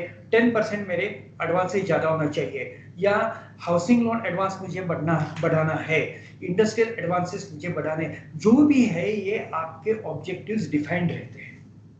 तो डेफिनेशन में हम मदद करते हैं, गोल सेट करने में हम मदद करते हैं। बाद में रहता है एक्टिविटीज, आपको ये बढ़ाने के लिए क्या एक्टिविटी करनी चाहिए। जैसे कि मान लो डिपॉजिट बढ़ाना है, ये आपका गोल है। ऑब्जेक्टिव होगा कि अगर मुझे डिपॉजिट बढ़ाना है तो एक तो वॉल्यूम यानी कि मनी फंड्स वॉल्यूम तो बढ़ाना है या नंबर ऑफ अकाउंट्स तो बढ़ाने हैं। अगर आपको नंबर ऑफ अकाउंट्स तो बढ़ाने हैं तो उसके कितने बढ़ाने हैं? मुझे 100 अकाउंट्स एक महीने में चाहिए, 500 अकाउंट्स एक महीने में चाहिए, जो मैं आपने बोला हो। इसके लिए एक्टिविटी क्या करना चाहिए? तो आपके पास डेटा रहता है कि मेरा कन्वर्जन रेशियो क्या है। अगर मैं 10 लोगों से मिलूं तो 1 या 2 मुझे डिपॉजिट मिलेंगे। तो अगर आपको 100 लोगों का डिपॉजिट कलेक्ट करना है, 100 अकाउंट्स नए खुलवाने हैं, तो आपको 1000 लोगों को मिलना पड़ेगा, क्योंकि हर 10 आदमी के बाद आपको एक बंदे का अकाउंट मिलता है। ये एक्टिविटी रहती है। तो एक्टिविटी किसने करनी है, कैसे करनी है, ये डिटेल्ड प्लान रहता है। गोवा ये प्लान है। हम क्या करते हैं, स्टैंडर्ड एंड फैक्चुअल प्लेटफॉर्म जो है वो उस पर हम काम करते हैं। लेकिन क्या है कि हमारे जो इंटरनेशनल टेस्ट आपको बताइए है, ये टेस्ट का जो आंसर है वो स्टैंडर्ड आंसर है, इंटरनेशनल लेवल से स्टैंडर्ड है। और एक बात बहुत मजे की है हमारे टेस्ट में, हर टेस्ट का आपका आंसर नंबर में आता है। एक टेस्ट दिया आपने 30, 15, 22, 27.5, 52.5, ऐसे हमारे पास आंसर्स आते हैं। ये फिगर्स कैसे रीड करने हैं, ये इंटरनेशनल स्टैंडर्ड्स है, ये टेक्निक्स है, ये हमारे पास है। और इससे स्टैंडर्ड हम कुछ ना कुछ तो लिखते हैं कि ये बंदा शायद ऐसा ऐसा है। और जब हम बंदे का इंटरव्यू करते हैं, क्योंकि ये प्रोसीजर ये है कि पहले दिन हम टेस्ट लेते हैं। ये टेस्ट को ऑलमोस्ट अबाउट 3 इयर्स आवर्स का टाइम लगता है एक कंप्लीट टेस्ट होने में। 3 आवर्स के बाद थोड़ा सा टाइम रेस्ट, और उसके बाद इंटरव्यू शुरू हो जाते हैं। मान लीजिए मैंने आपसे पूछा, क्या भैया आपका नॉलेज बढ़ाने के लिए क्या पढ़ते हो? मुझे ऐसा आंसर मिला है, हम पेपर पढ़ते हैं। मैंने बोला पेपर आप पढ़ते हो, लेकिन उससे जेन्युइनली आपका नॉलेज बढ़ता है क्या? लोग बोले हम बैंक का सर्कुलर्स पढ़ते हैं। मैंने बोला कि भैया बैंक का सर्कुलर्स पढ़ना तो आपका काम है, नहीं तो आप बैंकिंग कैसे करोगे? वो तो आपको करना ही चाहिए, इसके सिवा आप कुछ करते हो क्या? तो एक ने बोला मैंने ये पढ़ा है कि हॉर्स रेसेस मैदान का जो एरिया रहता है वो क्या रहता है, या टेनिस कोर्ट में क्या क्या होता है, वो तैयार कैसे करते हैं। मैंने बोला बहुत अच्छा है। वो बोला क्या है, नॉलेज नहीं है? मैंने बोला हाँ डेफिनेटली नॉलेज है, लेकिन मुझे बताइए ये सब नॉलेज लेके आप कहाँ जाओगे? और ये पढ़ने के बाद जो आपको नॉलेज मिलेगा, ये नॉलेज लेके आपको कौन बुलाएगा कि भैया हमारा टेनिस कोर्ट करवा दो, यहाँ हॉर्स रेसेस का हमें एक करना है, और वो जो ग्राउंड है या जो भी है प्रोटोकॉल से ये हमारे लिए करो। आप सिर्फ पढ़ोगे तो आपको कोई नहीं बोलेगा। आप जो पढ़ रहे हो उसका प्रैक्टिकल एप्लीकेशन क्या है, उससे आपको और दूसरे को फायदा क्या है, ये इंपॉर्टेंट है। तो वो बोले कि ये हम क्या कर रहे हैं? भैया आप एक बात समझो कि आप जो पढ़ रहे हो वो ज्ञान के लिए पढ़ रहे हो, नॉलेज के लिए पढ़ रहे हो, या एंटरटेनमेंट के लिए पढ़ रहे हो? इसमें एंटरटेनमेंट आता है। मैंने ये पढ़ा है, ये मुझे बहुत अच्छा लगा है, ये एंटरटेनमेंट है। तो इवैल्यूएशन में हम ये पहले आपसे बात करते हैं। मान लीजिए आपको पूछा गया कि भैया आप ब्रांच में काम, आपके लिए इंपॉर्टेंट क्या है, बैंक का काम है या फैमिली है? कोई भी बंदा बोलेगा ऑब्वियस आंसर है, बैंक का काम मेरे लिए इंपॉर्टेंट है। ठीक है, दूसरे तीसरे चौथे पांचवे क्वेश्चन पेपर में ऐसा क्वेश्चन रहता है कि भैया आप क्या प्रेफर करोगे, आपके फैमिली की नजदीक आपका पोस्टिंग हो या आपका पोस्टिंग कहीं दूर हो? तो हर आदमी, almost everyone, not that everyone but almost people will say कि मैं मेरे घर के पास रहना चाहता हूँ, मेरे फैमिली के पास रहना चाहता हूँ। अरे पहले तो आपने बोला है कि मेरे लिए बैंक सबसे इंपॉर्टेंट है, और आप बोल रहे हो कि नहीं मुझे बैंक में काम भी चाहिए और मेरे फैमिली भी चाहिए। तो सच क्या है, आपका अप्रोच सच क्या है, ये हम इवैल्यूएट करते हैं। तो स्टैंडर्ड आंसर आप क्वेश्चन पेपर पे देते हो, लेकिन जब आपसे बात करते हैं तो फैक्चुअल आंसर आता है। और एक बात मैं आप सब लोगों से स्पेशली बोलना चाहता हूं कि अगर आपने बोला कि मैं बैंक को ही प्रेफर करूंगा, या मैं बैंक और फैमिली को भी प्रेफर करूंगा, या फैमिली को ज्यादा प्रेफर करके बैंक को कम प्रेफर करूंगा, इसमें कोई भी गलत बात नहीं है। No answer is wrong. No answer is right. आपके सामने जो भी सिचुएशन है वो देख के आप बात करोगे। इसका मतलब है जो बंदा बोलता है कि मैं बैंक का ही काम करूंगा वो बहुत अच्छा है, और जो बंदा बोलता है नहीं मैं फैमिली के पीछे भागूंगा वो गलत है, ऐसी बात नहीं रहती। इसके लिए हम RCA करते हैं और फैक्चुअल जो बातें हैं वो आपसे समझ लेते हैं और आपसे बात करके आपको बोलते हैं कि भैया ये देख लो ऐसा ऐसा होता है, अब बोलो आपका स्टांस क्या है, अब आप क्या करोगे, ऑनेस्टली बोलो। इसमें गलत या ठीक बराबर ऐसा कुछ भी नहीं है। ये आपका जो साइकोलॉजी है, आपका जो मन है, उस मन से बात करके हमसे फैक्चुअल बोलो। दूसरा बात है 360 डिग्री फीडबैक सिस्टम। इसमें जो है हम आपसे बहुत, क्या आप अपने पे निर्भर है, कितने निर्भर है, आप दूसरों का कुछ ना कुछ तो ओपिनियन लेते हैं, कितने तक का ओपिनियन लेते हैं। हमें ऐसे बंदे मिले हैं कि जो बोलते हैं भैया ये मेरे सामने क्वेश्चन है, सबको बुलाऊंगा, मेरे रिलेटिव्स है, फैमिली मेंबर्स है या दोस्त है, जो भी है, ये मेरा प्रॉब्लम है, क्या करूं। वो उनको सबसे विचार विमर्श करके उसमें से कोई प्रॉब्लम सॉल्यूशन निकालने का प्रयास करेगा। कोई बंदा रहता है ये मेरे पास प्रॉब्लम है, मेरी प्रॉब्लम है, मुझे ही सॉल्व करना है, मैं कुछ ना कुछ तो इस पे सॉल्यूशन निकालता हूँ। या वो बोलता है मैं निकालूंगा, मैं सॉल्यूशन निकालने वाला हूँ, लेकिन और किसी से बात करके मैं मेरा खुद का सॉल्यूशन और रिफाइन करूंगा और सॉल्यूशन दूंगा। ये डिफरेंट टाइप के लोग होते हैं। तो ये 360 डिग्रीज फीडबैक सिस्टम है। इसीलिए बोला है कि मल्टी सोर्स इनपुट है। यहाँ पे आपसे ही लिया जाता है, आपके बारे में किसी और से हम बात नहीं करते, आपसे ही बोलते हैं। लेकिन क्वेश्चंस ऐसे डिस्गाइज रहते हैं कि यह सिचुएशन में क्या करोगे आप, वो सिचुएशन में क्या करोगे।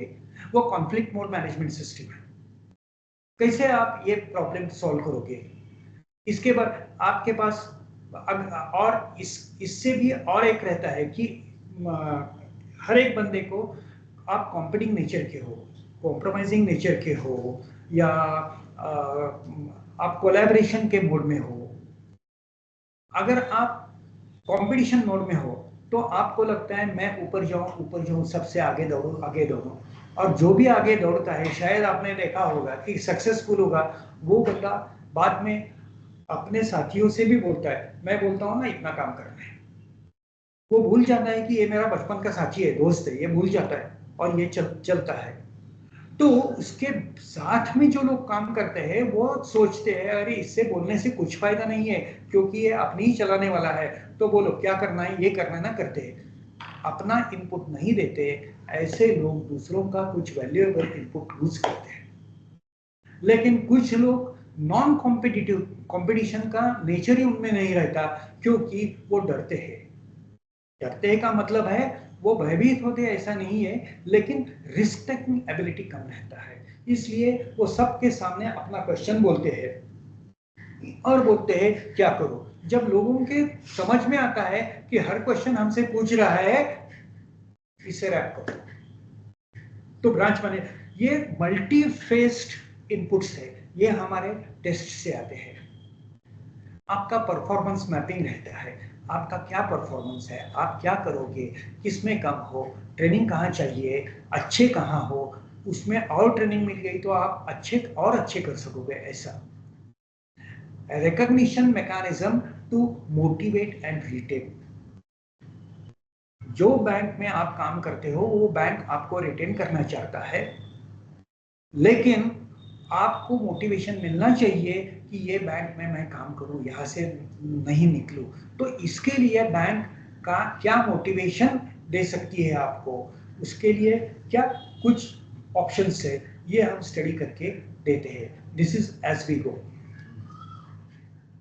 फाइनली कंक्लूजन में मैं इतना बोल सकता हूं कि builds a culture of accountability, growth and trust. इससे क्या होता है, अकाउंटेबिलिटी का मतलब ये नहीं है कि कौन गलत है। लोग अकाउंटेबिलिटी का मतलब इतना ही निकालते हैं।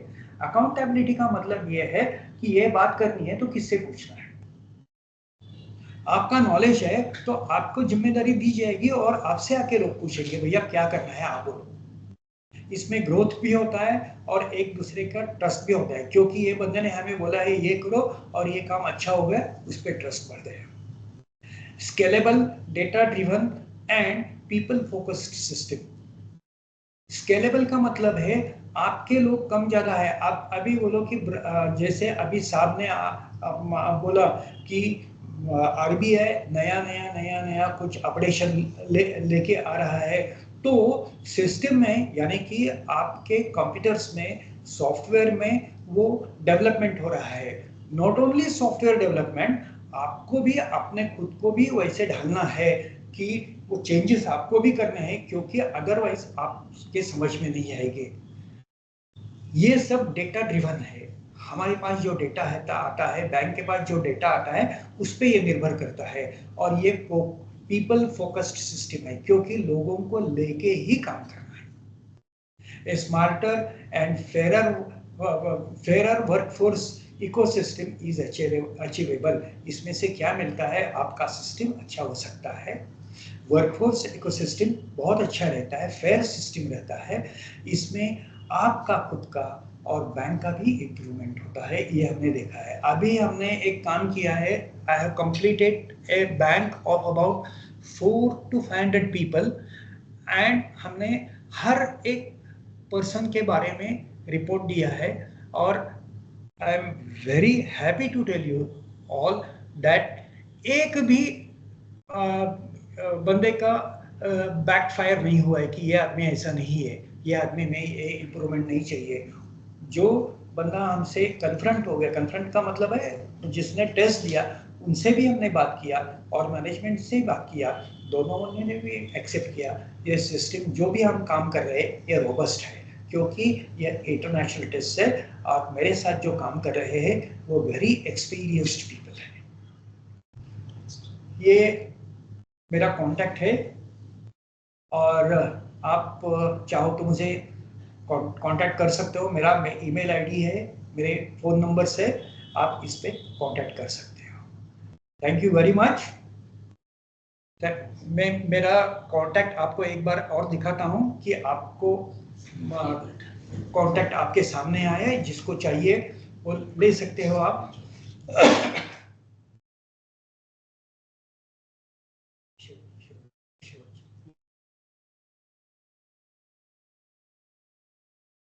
अगर आपके मन में कुछ क्वेश्चंस है, आप कुछ बोलना चाहते हो तो आप बात कर सकते हो, प्लीज।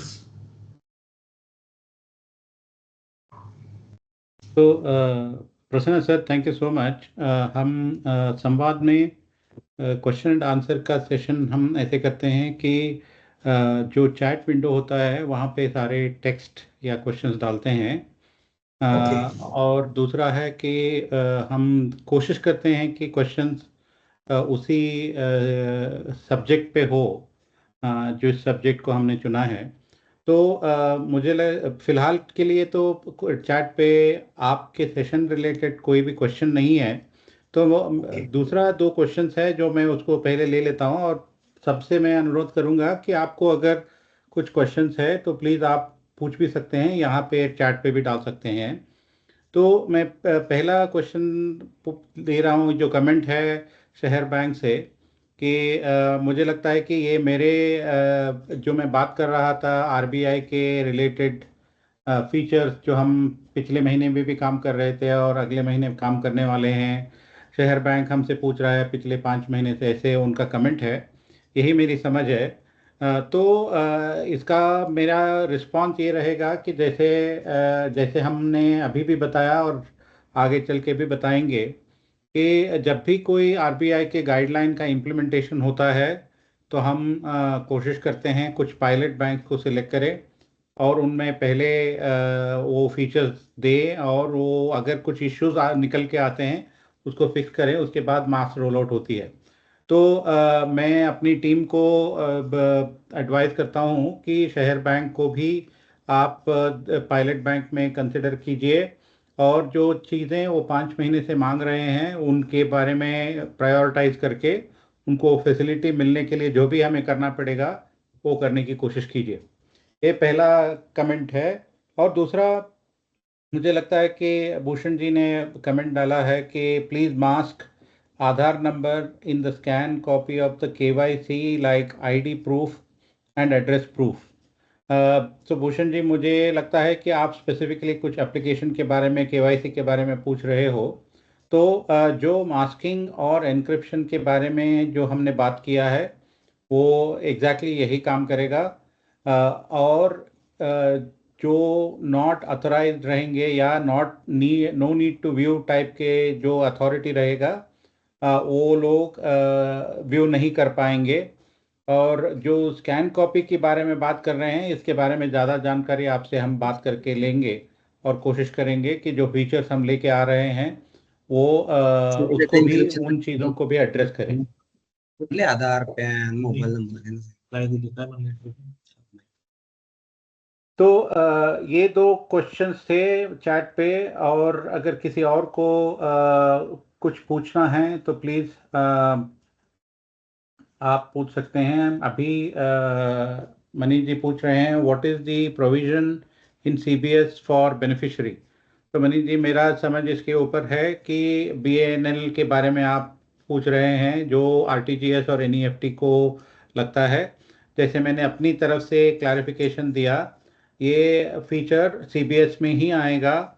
जब आप CBS में बेनिफिशियरी ऐड कर रहे होंगे तो बेनिफिशियरी का ISFC कोड और बेनिफिशियरी का अकाउंट नंबर लेके वो स्विच के थ्रू जाके, NPCI के थ्रू जाके वैलिडेट करके, जिसका जहाँ कहीं पे भी उनका अकाउंट है वहाँ से नाम लेके आएगा। और यही होता आया है मोबाइल पेमेंट्स में अब तक, और आगे चल के ये CBS में भी यही फैसिलिटी हम लेके आ रहे हैं। तो ये रहेगा हमारा बेनिफिशियरी अकाउंट लुकअप और बेनिफिशियरी नेम अकाउंट लुकअप वाला facility. I hope I have answered your question. Sir, हाँ जी। वो जो बेनिफिशियरी का जो गाइडलाइन है ना, वो मोबाइल बैंकिंग और CBS दोनों को एप्लीकेबल है। तो CBS मतलब काउंटर ट्रांजैक्शन में हम उसको कैसे इनकॉर्पोरेट करेंगे? यस, तो मे बी विक्रांत जी, तो I don't know if Vikrant ji is around, but it's okay. तो मनीष जी, आप के जो क्वेश्चन है कि कोई ब्रांच में है और कोई आएगा और उनको बताएगा कि ये बेनिफिशियरी मुझे ऐड करना है, तब ये फंक्शन कैसे वर्क होगी RTGS NEFT के लिए, राइट? नहीं, जैसा कि अभी आप बोल रहे हैं, सर्वर मोबाइल बैंकिंग में अगर RTGS NEFT कर रहा हूँ तो अकाउंट वैलिडेशन फाइल से वो वेरीफाई करेगा जहाँ NPCI का वैलिड डेटा रहेगा। वो तो ठीक है, लेकिन काउंटर ट्रांजैक्शन में वो कहाँ वैलिडेट करेगा?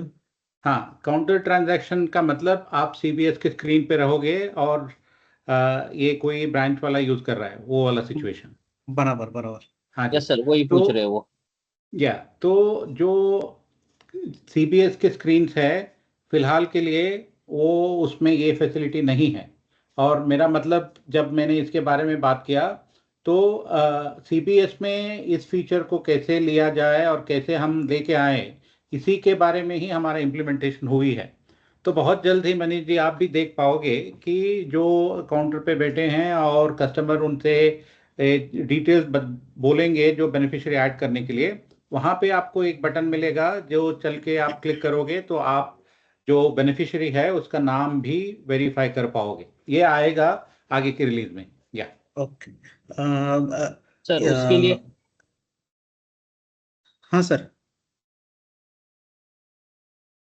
या please go ahead Vikrant ji, you want to say something?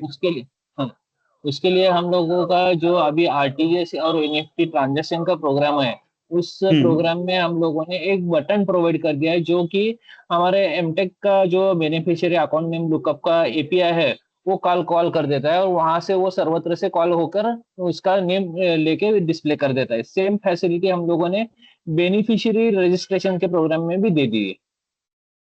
Okay. तो इसके रिलेटेड ही, RTGS NEFT के रिलेटेड ही अभी एडवाइजरी में, RBI के एडवाइजरी में एक ऑब्जेक्शन आया था, मतलब जो भी हम H2H का फाइल जनरेट करते हैं वो नॉन एडिटेबल होना चाहिए। मतलब RBI बोलता है आप ग्रॉस सेटलमेंट अमाउंट पे मत जाइए, अगर फाइल में किसी ने अकाउंट नंबर या IFSC कोड चेंज कर दिया है तो उसको भी रोकना पड़ेगा, मतलब मॉनिटर करना पड़ेगा। तो उसके लिए उन्होंने ये नॉन एडिटेबल या ऐसा कुछ बनाने के लिए बोला था, तो वो कर सकते हैं क्या वो? मैंने सर वो हम कर सकते हैं, लेकिन उसके लिए जो कोई भी आपका आरटीजीएस और एनईएफटी का स्पॉन्सर बैंक है, उससे भी बात करना पड़ेगा, क्योंकि उसका इनवर्ट का फाइल जो है वो भी नॉन एडिटेड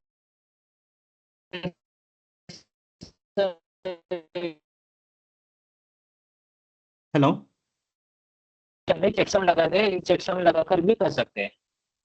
हाँ वो वो ऐसा कोई हमें प्रोविजन होना। आपको और स्पॉन्सर बैंक जो है, हम्म हाँ, हमें आपको और स्पॉन्सर बैंक है, तीनों को मिलके बात करके वो करना पड़ेगा। वो हो क्योंकि सकता है। क्योंकि वो भी RBI के एडवाइजरी में आ गया है अभी। या यस हाँ, तो उसको हम इम्प्लीमेंट कर सकते हैं क्या सर? यस कर सकते हैं। तो कोई प्लान है क्या उसको? आप आपका जो कोई भी ये है स्पॉन्सर बैंक है, उनके साथ मंडे या ट्यूसडे मीटिंग सेट कर दीजिए, हम लोग उनसे बात करके हम आपको अपडेट करेंगे। ठीक है सर, मैं आपको बोल देता हूँ फिर। या yes okay okay, thank you. तो जो भी अगर मैन पावर एनालिसिस रिव्यू इसके बारे में जितनी बातें हुई जो मुझे लगे बहुत मेरे बहुत दिल के करीब भी हैं, हम भी बहुत सारा हमारे कंपनी के लेवल पे मैन पावर की इवैल्यूएशन असेसमेंट सपोर्ट अपग्रेडिंग इसके लिए बहुत सारा यूज़ करते हैं। और मुझे लगता है कि जो कुलकर्णी सर ने बताया वो बहुत इंसाइटफुल भी था। तो मेरा सभी से अपील है कि आप अगर उसके बारे में कुछ आपके यहाँ क्वेश्चंस है या आपके मैनेजमेंट का कुछ क्वेश्चंस है तो आप कुलकर्णी सर से आप पूछ सकते हैं। और अभी वो आप चैट पे भी डाल सकते हैं और डायरेक्टली बात भी कर सकते हैं। Okay okay sir, I think Kulkarni sir, thank you so much for your wonderful time that you spent with us. हम आपसे और ज़्यादा अपनी कंपनी के बारे में और हमारे कस्टमर्स जो इंटरेस्टेड है इस चीज़ को आगे बढ़ाने के लिए उसके लिए भी आपसे रीच आउट करेंगे। हम जो आप 360 डिग्री फीडबैक का जो मैकेनिज्म आपने बात किया, ये हमारे कंपनी में हम ऑलरेडी इम्प्लीमेंटेड है। हम पर एवरी क्वार्टर हम इसको करते हैं और उसका जो बेनिफिट मिलता है विजिबिलिटी मिलता है, हर एक एम्प्लॉय को अपने बारे में जानना है, उनके मैनेजर उनके क्या राय रखते हैं, ये सारा। और दूसरी बात मैं सभी से बोलना चाहूँगा कि जो बहुत सारे स्लाइड जो आपने शेयर किया है उसमें एक बात निकल के आई कि जो एम्प्लॉय एंगेजमेंट का वैल्यू एम्प्लॉय तक जो पहुंचना चाहिए through proper training and things, ये हमें हर बार बैंक से रिक्वायरमेंट आती रहती है। और हमने इसके लिए बहुत बड़ा कुछ काम करने का सोचा है। हमने सोचा है कि हम एक नॉलेज वाला पोर्टल बनाएं, उसका एक्सेस हमारे सारे बैंकों को बैंक के यूज़र्स को दें। और हम कोशिश करेंगे कि हम अपने कस्टोडियन अपनी प्रोडक्ट के बारे में तो डेफिनेटली बात करेंगे, बट इसके अलावा बैंक्स जो हमारे सिस्टम यूज़ करके रियल लाइफ सिनारियोज हैंडल करते हैं वो भी अपनी तरफ से कुछ कंट्रीब्यूशन कर पाएं। यही एक हम इनिशिएटिव कर रहे हैं जिसके बारे में अगले संवाद में मैं और ज़्यादा सभी को इसके बारे में इंफॉर्मेशन दूंगा। तो वंस अगेन सभी को धन्यवाद कि आप सभी ने टाइम निकाला और ये संवाद की कड़ी में आपने हिस्सा लिया। हर बार की तरह हम सारे कंटेस्टेंट जो पार्टिसिपेंट्स हैं इनको सर्टिफिकेट ऑफ पार्टिसिपेशन देंगे। और again once again thank you so much sir for sharing your insightful and experience with us. Thank you so much. ये इसके साथ हम इस संवाद की कड़ी को ख़त्म करते हैं। Thank you.